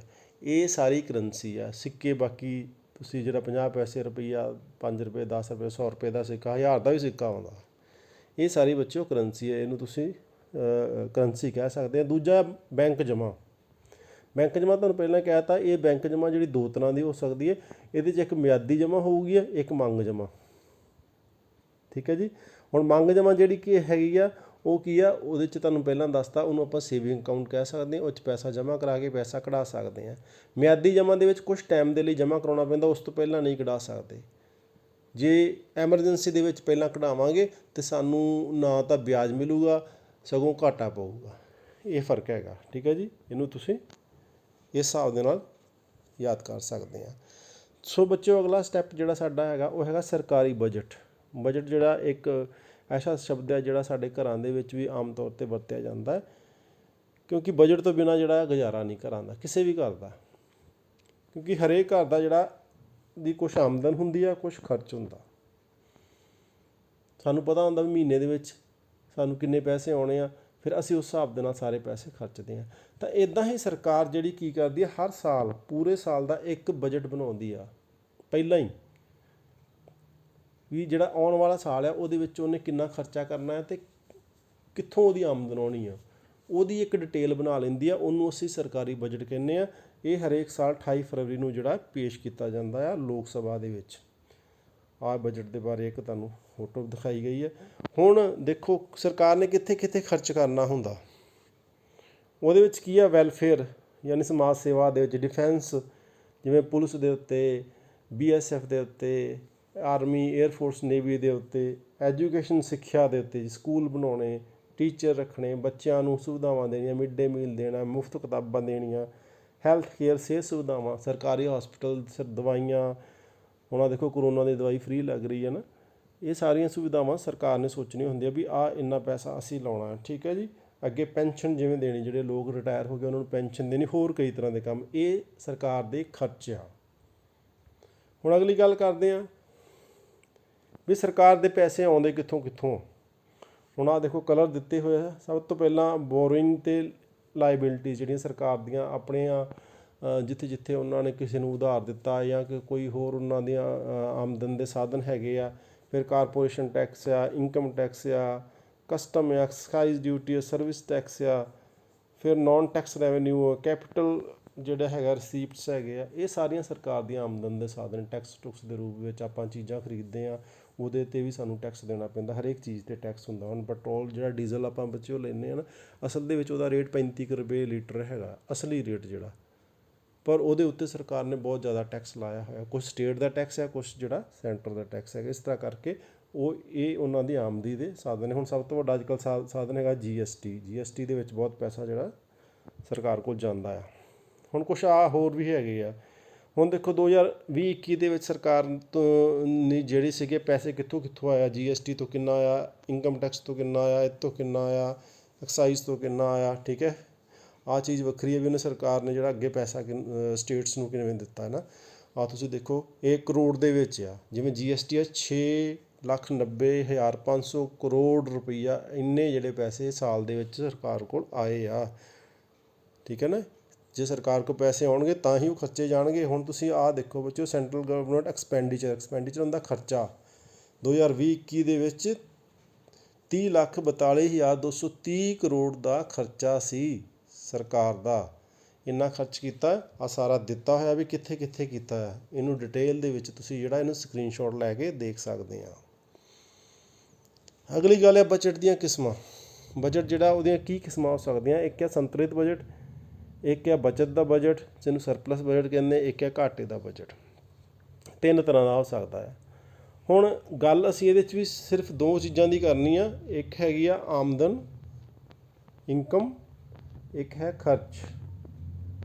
ਅਸੀਂ ਪਹਿਲਾਂ ਬਜਟ ਦੀ ਗੱਲ ਕੀਤੀ ਆ ਵੀ ਬਜਟ ਕੀ ਆ, ਆਮਦਨ ਅਤੇ ਖਰਚ ਦਾ 1 ਸਾਲ ਦਾ ਬਿਊਰਾ ਆ, ਅੰਦਾਜ਼ਾ ਆ, ਜਿਹੜਾ ਆਉਣ ਵਾਲੇ ਸਾਲ ਦੇ ਵਿੱਚ ਸਰਕਾਰ ਨੇ ਕਿੱਥੇ ਕਿੱਥੇ ਖਰਚ ਕਰਨਾ, ਉਹਦੀ ਇੱਕ ਡਿਟੇਲ ਬਣਾ ਲੈਂਦੇ ਵੀ ਇੰਨਾ ਪੈਸਾ ਅਸੀਂ ਸਿਹਤ 'ਤੇ ਲਾਉਣਾ, ਇੰਨਾ ਸਿੱਖਿਆ 'ਤੇ ਲਾਉਣਾ, ਇੰਨਾ ਇਨਫਰਾਸਟਰਕਚਰ 'ਤੇ ਲਾਉਣਾ, ਇੰਨਾ ਤਨਖਾਹਾਂ ਅਤੇ ਪੈਨਸ਼ਨਾਂ 'ਤੇ ਦੇਣਾ ਆ। ਅਤੇ ਇਹ ਆਮਦਨ ਅਤੇ ਖਰਚ ਦਾ ਬਿਊਰਾ ਆ। ਹੁਣ ਜੇਕਰ ਆਮਦਨ ਅਤੇ ਖਰਚ ਬਰਾਬਰ ਹੋਊਗੀ, ਉਹਨੂੰ ਅਸੀਂ ਕਹਾਂਗੇ ਸੰਤੁਲਿਤ ਬਜਟ, ਬੈਲੈਂਸਡ ਬਜਟ। ਆਮਦਨ ਵੀ ਉਨੀ ਹੋਊਗੀ, ਮੰਨ ਲਓ ਆਮਦਨ 100 ਕਰੋੜ ਆ, ਖਰਚ ਵੀ 100 ਕਰੋੜ ਦੇ ਲੱਗ ਗਿਆ, ਫਿਰ ਉਹ ਸੰਤੁਲਿਤ ਬਜਟ ਹੈਗਾ। ਹੁਣ ਜੇਕਰ ਸਾਡੀ ਆਮਦਨ ਜਿਹੜੀ ਆ, ਮੰਨ ਲਓ ਆਮਦਨ ਸਾਡੀ ਜ਼ਿਆਦਾ ਆ ਅਤੇ ਬਚਤ ਸਾਡਾ ਜਿਹੜੀ ਖਰਚ ਘੱਟ ਆ। ਆਮਦਨ ਆ ਜਿਹੜੀ ਸਾਡੀ ਇਹ ਪਲੱਸ ਦੇ ਵਿੱਚ ਆ ਅਤੇ ਖਰਚ ਜਿਹੜਾ ਘੱਟ ਆ। 100 ਕਰੋੜ ਸਾਡੀ ਆਮਦਨ ਆ ਅਤੇ ਖਰਚ ਸਾਡਾ ਕਿੰਨਾ ਆ, 80 ਕਰੋੜ ਆ। ਉਹਨੂੰ ਅਸੀਂ ਕਹਾਂਗੇ ਬਚਤ ਦਾ ਬਜਟ, ਕਿਉਂਕਿ ਪੈਸੇ ਬਚ ਗਏ ਨਾ ਸਾਡੇ ਕੋਲ, ਇਸ ਕਰਕੇ ਉਹਨੂੰ ਬਚਤ ਦਾ ਬਜਟ, ਜਾਂ ਅਸੀਂ ਉਹਨੂੰ ਕਹਾਂਗੇ ਸਰਪਲਸ ਬਜਟ। ਫਿਰ ਘਾਟੇ ਦਾ ਬਜਟ। ਘਾਟੇ ਦੇ ਬਜਟ ਦੇ ਵਿੱਚ ਸਾਡੇ ਕੋਲ ਖਰਚ ਜ਼ਿਆਦਾ ਹੋਊਗਾ ਅਤੇ ਆਹ ਜਿਹੜੀ ਆਮਦਨ ਆ ਇਹ ਸਾਡੀ ਇਹ ਘੱਟ ਹੋਊਗੀ। ਠੀਕ ਹੈ ਜੀ, ਕਹਿਣ ਦਾ ਮਤਲਬ ਇਹ ਆ ਵੀ ਆਹ ਜਿਹੜੇ ਸਾਡੀ ਆਮਦਨ ਆ ਇਹ ਸਾਡੇ ਕੋਲ ਘੱਟ ਹੋਊਗੀ ਅਤੇ ਸਾਨੂੰ ਖਰਚਣੇ ਪੈਸੇ ਜ਼ਿਆਦਾ ਪੈਣਗੇ। ਉਹਨੂੰ ਅਸੀਂ ਕਹਾਂਗੇ ਡੈਫੀਸਿਟ ਬਜਟ ਜਾਂ ਘਾਟੇ ਦਾ ਬਜਟ। ਹੁਣ ਭਾਰਤ ਸਰਕਾਰ ਦੇ ਬਜਟ ਦੀਆਂ ਮੁੱਖ ਮਦਾਂ ਕਿਹੜੀਆਂ। ਮਦਾਂ ਤੋਂ ਭਾਵ ਹੈ ਵੀ ਕਿੱਥੇ ਅਸੀਂ ਖਰਚ ਕਰਨਾ, ਕਿੱਥੋਂ ਅਸੀਂ ਸਾਡੇ ਕੋਲ ਪੈਸਾ ਆਉਣਾ। ਉਹ ਆਪਾਂ ਪਹਿਲਾਂ ਵੈਸੇ ਉਹ ਸਲਾਈਡ ਦੇ ਵਿੱਚ ਗੱਲ ਕਰ ਚੁੱਕੇ ਹਾਂ। ਹੁਣ ਆਮਦਨ ਦੀਆਂ ਮਦਾਂ ਦੇਖੋ, ਨਿਗਮ ਕਰ, ਆਮਦਨ ਕਰ, ਆਯਾਤ ਨਿਰਯਾਤ ਕਰ, ਹੋਰ ਆ ਕਿੰਨੀਆਂ ਚੀਜ਼ਾਂ ਲਿਖੀਆਂ ਹੋਈਆਂ। ਖਰਚ ਕਿੱਥੇ ਕਿੱਥੇ ਕਰਨਾ, ਸੁਰੱਖਿਆ, ਪੁਲਿਸ ਪ੍ਰਸ਼ਾਸਨ, ਸਿੱਖਿਆ, ਸਿਹਤ, ਸਮਾਜ ਕਲਿਆਣ ਦੇ ਉੱਤੇ। ਇੱਕ ਉਦਾਹਰਨ ਦਿੱਤਾ 2011-12 ਦਾ। ਇਹਦੇ ਵਿੱਚ ਕੀ ਸੀ, ਆਮਦਨ ਕਿੰਨੀ ਸੀ, 7,99,892 ਕਰੋੜ। ਠੀਕ ਹੈ ਨਾ, ਇਹਨੂੰ ਆਪਾਂ 8 ਲੱਖ ਹੀ ਮੰਨ ਲਓ, ਇੰਨੇ 8 ਲੱਖ ਆ। ਹੁਣ ਖਰਚ ਕਿੰਨਾ ਆ, 12,57,729। ਖਰਚ ਸਾਡੇ ਕੋਲ ਤਕਰੀਬਨ 8 ਲੱਖ ਦੇ ਲਾਗੇ ਆ ਅਤੇ ਖਰਚ ਸਾਡਾ 12.5 ਲੱਖ ਕਰੋੜ ਦੇ ਲਾਗੇ। ਇਹਦਾ ਮਤਲਬ ਅਸੀਂ ਵੱਧ ਕਿੰਨਾ ਪੈਸਾ ਕੱਢਿਆ, 4.5 ਲੱਖ ਕਰੋੜ ਰੁਪਈਆ ਅਸੀਂ ਵੱਧ ਖਰਚਿਆ ਆ 2011-12 ਦੇ ਵਿੱਚ। ਹੁਣ ਸਾਡੇ ਕੋਲ ਪੈਸੇ ਤਾਂ ਘੱਟ ਆਏ ਆ, ਆਮਦਨ ਘੱਟ ਆਈ ਆ, ਪਰ ਖਰਚ ਸਾਨੂੰ ਜ਼ਿਆਦਾ ਕਰਨਾ ਪਿਆ। ਅਤੇ ਉਹਦਾ ਪ੍ਰਬੰਧ ਅਸੀਂ ਕਿੱਥੋਂ ਕੀਤਾ ਆ, ਉਹਦੇ ਬਾਰੇ ਅੱਗੇ ਗੱਲ ਕਰਾਂਗੇ। ਉਸ ਤੋਂ ਪਹਿਲਾਂ ਅਸੀਂ ਗੱਲ ਕਰਦੇ ਹਾਂ ਘਾਟੇ ਦੀ ਵਿੱਤ ਵਿਵਸਥਾ। ਮੰਨ ਲਓ ਘਾਟਾ ਪੈਂਦਾ, ਜਿਵੇਂ ਹੁਣ ਬਜਟ ਦੇ ਵਿੱਚ ਸਾਨੂੰ ਘਾਟਾ ਪਿਆ, ਖਰਚ ਸਾਡੀ ਜ਼ਿਆਦਾ ਸੀ, ਆਮਦਨ ਘੱਟ ਸੀ, ਅਤੇ ਉਹਦੀ ਵਿੱਤ ਵਿਵਸਥਾ ਮਤਲਬ ਇੰਤਜ਼ਾਮ ਕਰਨਾ। ਅਸੀਂ ਕਿੱਥੋਂ ਇੰਤਜ਼ਾਮ ਕੀਤਾ ਉਹਨਾਂ ਪੈਸਿਆਂ ਦਾ, ਉਹਦੀ ਗੱਲ ਇੱਥੇ ਆਉਣੀ ਹੈ। ਡੈਫੀਸਿਟ ਫਾਈਨਾਂਸਿੰਗ। ਘਾਟੇ ਦੀ ਵਿੱਤ ਵਿਵਸਥਾ ਉਹ ਵਿਧੀ ਹੈ ਜਿਸ ਰਾਹੀਂ ਸਰਕਾਰ ਆਪਣੇ ਘਾਟੇ ਨੂੰ ਕੇਂਦਰੀ ਬੈਂਕ ਤੋਂ ਕਰਜ਼ਾ ਲੈ ਕੇ ਪੂਰਾ ਕਰਦੀ ਹੈ। ਕੇਂਦਰੀ ਬੈਂਕ ਇਸ ਕਰਜ਼ੇ ਨੂੰ ਨਵੇਂ ਨੋਟ ਛਾਪ ਕੇ ਪੂਰਾ ਕਰਦਾ ਹੈ। ਇੱਕ ਗੱਲ ਯਾਦ ਰੱਖ ਲਓ, ਨਵੇਂ ਨੋਟ ਛਾਪਣਾ। ਆਪਾਂ ਕਹਿੰਦੇ ਨਾ ਆਸ ਕੋਈ 100 ਮੈਂ ਉਹ ਨੋਟ ਲੈਣਾ ਜਿਹੜਾ ਬਿਲਕੁਲ ਨਵਾਂ ਆ, ਉਹ ਨਵਾਂ ਕਿੱਥੋਂ ਆਉਂਦਾ? ਉਹ ਨਵਾਂ ਹੁਣੇ ਛਪ ਕੇ ਜਿਹੜਾ ਬਾਜ਼ਾਰ ਦੇ ਵਿੱਚ ਆਇਆ ਹੁੰਦਾ। ਇਸ ਦੇ ਸਿੱਟੇ ਵਜੋਂ ਮੁਦਰਾ ਪੂਰਤੀ ਵਿੱਚ ਵਾਧਾ ਹੁੰਦਾ ਹੈ, ਕੀਮਤਾਂ ਦੇ ਵਧਣ ਦੀ ਸੰਭਾਵਨਾ ਹੋ ਜਾਂਦੀ ਹੈ। ਘਾਟੇ ਦੀ ਵਿੱਤ ਵਿਵਸਥਾ ਸਰਕਾਰੀ ਬਜਟ ਨੂੰ ਪੂਰਾ ਕਰਨ ਲਈ ਇੱਕ ਉਪਾਅ ਆ। ਜਦੋਂ ਸਰਕਾਰ ਦਾ ਕੁੱਲ ਖਰਚਾ ਸਰਕਾਰ ਦੀ ਆਮਦਨ ਨਾਲੋਂ ਵਧੇਰੇ ਹੁੰਦਾ ਤਾਂ ਸਰਕਾਰ ਨੂੰ ਘਾਟਾ ਪੈਂਦਾ, ਇਹਨੂੰ ਅਸੀਂ ਘਾਟੇ ਦੀ ਵਿੱਤ ਵਿਵਸਥਾ ਕਹਿੰਦੇ ਹਾਂ। ਮਤਲਬ ਜੇ ਸਾਨੂੰ ਬਜਟ ਜਿਹੜਾ ਸਾਡਾ ਘਾਟੇ ਦਾ ਪਿਆ ਆ ਅਤੇ ਉਹਦੇ ਵਿੱਚ ਸਾਡਾ ਖਰਚ ਜ਼ਿਆਦਾ ਆ, ਆਮਦਨ ਘੱਟ ਆ, ਅਤੇ ਸਾਨੂੰ ਕੀ ਆ, ਹੁਣ ਪੈਸਿਆਂ ਦੀ ਤਾਂ ਲੋੜ ਹੈਗੀ ਆ, ਤਾਂ ਪੈਸੇ ਅਸੀਂ ਕੀ ਕਰਦੇ ਹਾਂ, ਇੱਕ ਕੰਮ ਆ, ਕਈ ਕੰਮ ਹੈਗੇ ਉਹਨਾਂ ਵਿੱਚੋਂ ਇੱਕ ਕੰਮ ਆ ਵੀ ਨਵੇਂ ਨੋਟ ਜਾਰੀ ਕਰਨਾ। ਸੋ ਆਹ ਆ ਦੇਖੋ ਐਕਸਪੈਂਡੀਚਰ ਮਤਲਬ ਖਰਚਾ ਸਾਡਾ 21.6% ਆ, ਰੈਵਨਿਊ ਮਤਲਬ ਕਮਾਈ ਕਿੰਨੀ ਹੈ 12.7%। ਠੀਕ ਹੈ ਜੀ, ਇਹ ਕਿਹੜੀ ਆ 2019 ਦੀ ਆ। ਹੁਣ ਇਸ ਘਾਟੇ ਨੂੰ ਪੂਰਾ ਕਰਨ ਲਈ ਜਿਹੜੇ ਤਰੀਕੇ ਵਰਤੇ ਜਾਂਦੇ, ਇੱਕ ਤਾਂ ਤਰੀਕਾ ਵਿੱਚੋਂ ਇਹ ਹੈ ਵੀ ਨਵੇਂ ਨੋਟ ਜਾਰੀ ਕਰਨਾ ਨਾ, ਕੇਂਦਰੀ ਬੈਂਕ ਨਵੇਂ ਨੋਟ ਛਾਪ ਕੇ ਸਾਨੂੰ ਦਿੰਦਾ ਹੈ। ਦੂਜਾ ਆ ਜਿਹੜੀ ਸਰਕਾਰੀ ਖਜ਼ਾਨੇ ਵਿੱਚ ਕੈਸ਼ ਜਮ੍ਹਾਂ ਆ ਉਹਨੂੰ ਵਰਤਿਆ ਜਾਂਦਾ। ਮੰਨ ਲਓ ਜਿਹੜਾ ਉਹਨਾਂ ਦੇ ਖਾਤਿਆਂ 'ਚ ਸਰਕਾਰ ਦੇ ਖਾਤੇ 'ਚ ਪੈਸਾ ਜਮ੍ਹਾਂ ਆ ਨਾ, ਜਿਵੇਂ GST ਵਿੱਚੋਂ ਆ ਗਿਆ, ਕਾਰਪੋਰੇਸ਼ਨ ਟੈਕਸ 'ਚੋਂ ਆ ਗਿਆ, ਉਹਦੇ ਵਿੱਚੋਂ ਜਿਹੜਾ ਫਿਰ ਇਹ ਸਰਕਾਰ ਦੁਆਰਾ ਰਿਜ਼ਰਵ ਬੈਂਕ ਰਾਹੀਂ ਜਾਰੀ ਕੀਤੀ ਗਈ ਮੁਦਰਾ ਤੋਂ ਬਿਨਾਂ ਨਵੀਂ ਮੁਦਰਾ ਜਾਰੀ ਕਰਨਾ। ਤਾਂ ਸਰਕਾਰ ਕੀ ਕਰ ਸਕਦੀ ਹੈ, ਜਿਵੇਂ ਹੁਣ ਕੀ ਹੋਇਆ, ਪਿਛਲੀ ਮੁਦਰਾ ਬੰਦ ਕਰਤੀ ਨਾ, ਪੁਰਾਣੇ ਨੋਟ, ਨਵੇਂ ਨੋਟ ਜਾਰੀ ਹੋ ਗਏ। ਠੀਕ ਹੈ, ਇੱਦਾਂ ਕਰਕੇ ਸਰਕਾਰ ਹੋਰ ਨਵੀਂ ਮੁਦਰਾ ਵੀ ਜਾਰੀ ਕਰ ਸਕਦੀ। ਯਾਨੀ ਜਿਵੇਂ ਹੁਣ ਦੇਖੋ ਨੋਟ, ਹੁਣ ਸਾਡੇ ਕੋਲ ਇਸ ਵੇਲੇ 500 ਦਾ ਨੋਟ ਸਭ ਤੋਂ ਵੱਡਾ, ਪਹਿਲਾਂ 2000 ਦਾ ਹੁੰਦਾ ਸੀ ਨਾ, ਹੁਣ ਉਹ ਖਤਮ ਹੋ ਗਿਆ, ਹੁਣ 500 ਦਾ ਵੱਡਾ। ਤਾਂ ਸਰਕਾਰ ਕੀ ਕਰਦੀ ਹੈ, ਅੱਗੇ 1000 ਦਾ ਨੋਟ ਵੀ ਜਾਰੀ ਕਰ ਸਕਦੀ ਹੈ, ਫਿਰ 2000 ਦਾ ਵੀ ਕਰ ਸਕਦੀ ਹੈ। ਉਹਨੂੰ ਅਸੀਂ ਕਹਿੰਦੇ ਹਾਂ ਨਵੀਂ ਮੁਦਰਾ ਜਾਰੀ ਕਰਨਾ। ਠੀਕ ਹੈ, ਆਹ ਸਾਡਾ ਰਿਜ਼ਰਵ ਬੈਂਕ ਆ। ਇੱਕ ਰਿਜ਼ਰਵ ਬੈਂਕ ਦੇਖੋ, ਵੈਸੇ ਤਾਂ ਰਿਜ਼ਰਵ ਬੈਂਕ ਇੱਕ ਹੀ ਆ, ਦਿੱਲੀ ਦੇ ਵਿੱਚ ਆ, ਅਤੇ ਇਹਦੀਆਂ 66 ਬ੍ਰਾਂਚਾਂ ਆ। ਰਿਜ਼ਰਵ ਬੈਂਕ ਦੀਆਂ 66 ਬ੍ਰਾਂਚਾਂ ਆ। ਆਹ ਇੱਕ ਬ੍ਰਾਂਚ ਆ ਜਿਹੜੀ ਮੁੰਬਈ ਦੇ ਵਿੱਚ ਆ। ਠੀਕ ਹੈ ਨਾ, ਆਮ ਤੌਰ 'ਤੇ ਆਪਾਂ ਇਹ ਸੋਚਦੇ ਹਾਂ ਵੀ ਰਿਜ਼ਰਵ ਬੈਂਕ ਸ਼ਾਇਦ ਇੱਕੋ ਹੀ ਹੈਗਾ। ਅਗਲੀ ਸਾਡੀ ਪਰਿਭਾਸ਼ਾ ਹੈਗੀ ਹੈ ਸਰਵਜਨਿਕ ਵਿੱਤ। ਸਰਵਜਨਿਕ ਵਿੱਤ ਕੀ ਹੁੰਦਾ ਇਹ ਵੀ ਦੇਖ ਲਓ। ਸਰਵਜਨਿਕ ਵਿੱਤ ਦੋ ਸ਼ਬਦਾਂ ਤੋਂ ਬਣਿਆ, ਸਰਵਜਨਿਕ ਅਤੇ ਵਿੱਤ। ਅਰਥ ਸ਼ਾਸਤਰ ਦੇ ਜਿਸ ਭਾਗ ਵਿੱਚ ਸਰਕਾਰ ਦੀ ਆਮਦਨ ਅਤੇ ਖਰਚ ਸੰਬੰਧੀ ਸਮੱਸਿਆਵਾਂ ਦਾ ਅਧਿਐਨ ਕੀਤਾ ਜਾਂਦਾ ਉਸ ਨੂੰ ਸਰਵਜਨਿਕ ਵਿੱਤ ਕਿਹਾ ਜਾਂਦਾ। ਜਿਹਦੇ ਵਿੱਚ ਆਮਦਨ ਅਤੇ ਖਰਚ ਦੀਆਂ ਸਮੱਸਿਆਵਾਂ ਦੀ ਸਟੱਡੀ ਕੀਤੀ ਜਾਂਦੀ ਉਹਨੂੰ ਸਰਵਜਨਿਕ ਵਿੱਤ ਕਹਿੰਦੇ ਆ। ਸਰਵਜਨਿਕ ਵਿੱਤ ਵਿੱਚ ਸਰਕਾਰ ਦੀ ਆਮਦਨ ਭਾਵ ਕਰ, ਵਿਆਜ, ਲਾਭ ਆਦਿ ਆਉਂਦੇ ਹਨ। ਸਰਵਜਨਿਕ ਖਰਚ ਵਿੱਚ ਸੁਰੱਖਿਆ ਉਹੀ ਗੱਲ ਹੈਗੀ ਆ, ਖਰਚ ਕਿੱਥੇ ਕਰਦੇ ਹਾਂ ਅਤੇ ਆਮਦਨ ਕੀ ਹੈਗੀ। ਠੀਕ ਹੈ ਨਾ, ਇਹਨੂੰ ਸਰਵਜਨਿਕ ਐਕਚੁਅਲੀ ਸ਼ਬਦ ਹੁੰਦਾ ਸਾਰਿਆਂ ਦਾ, ਸਾਰੇ ਦੇਸ਼ ਦਾ।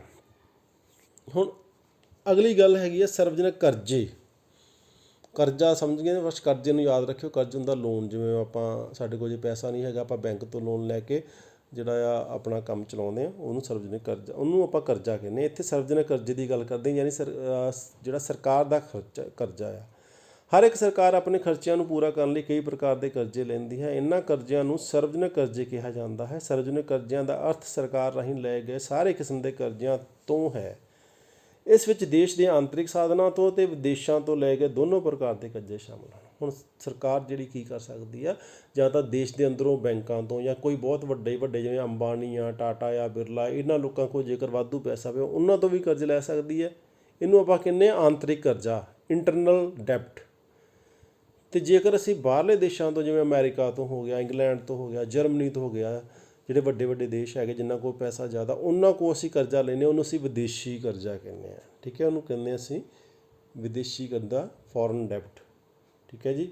ਹੁਣ ਆਹ ਦੇਖੋ ਕਰਜ਼ੇ ਦੀ ਇੱਕ ਡਿਟੇਲ ਹੈ ਸਾਡੇ ਕੋਲ। ਨੈਸ਼ਨਲ ਡੈਪਟ ਫਰੋਮ 2016 to 2026। ਹੁਣ ਤਾਂ 26 ਨਹੀਂ ਚੱਲ ਰਿਹਾ, ਪਰ ਅੰਦਾਜ਼ਾ ਲਾਇਆ ਨਾ ਵੀ 26 ਦੇ ਵਿੱਚ। ਹੁਣ ਆਪਣਾ ਚੱਲਦਾ ਪਿਆ ਆਹ 2021, 2716 ਆ ਜੀ। ਹੁਣ ਯਾਦ ਰੱਖਿਓ। ਠੀਕ ਹੈ, ਅਗਲੀ ਗੱਲ ਕੀ ਆ, ਬਿਲੀਅਨ। ਆਪਾਂ ਪਹਿਲਾਂ ਮਿਲੀਅਨ ਦੀ ਗੱਲ ਕਰਦੇ ਸੀ, ਇੱਥੇ ਬਿਲੀਅਨ ਆ।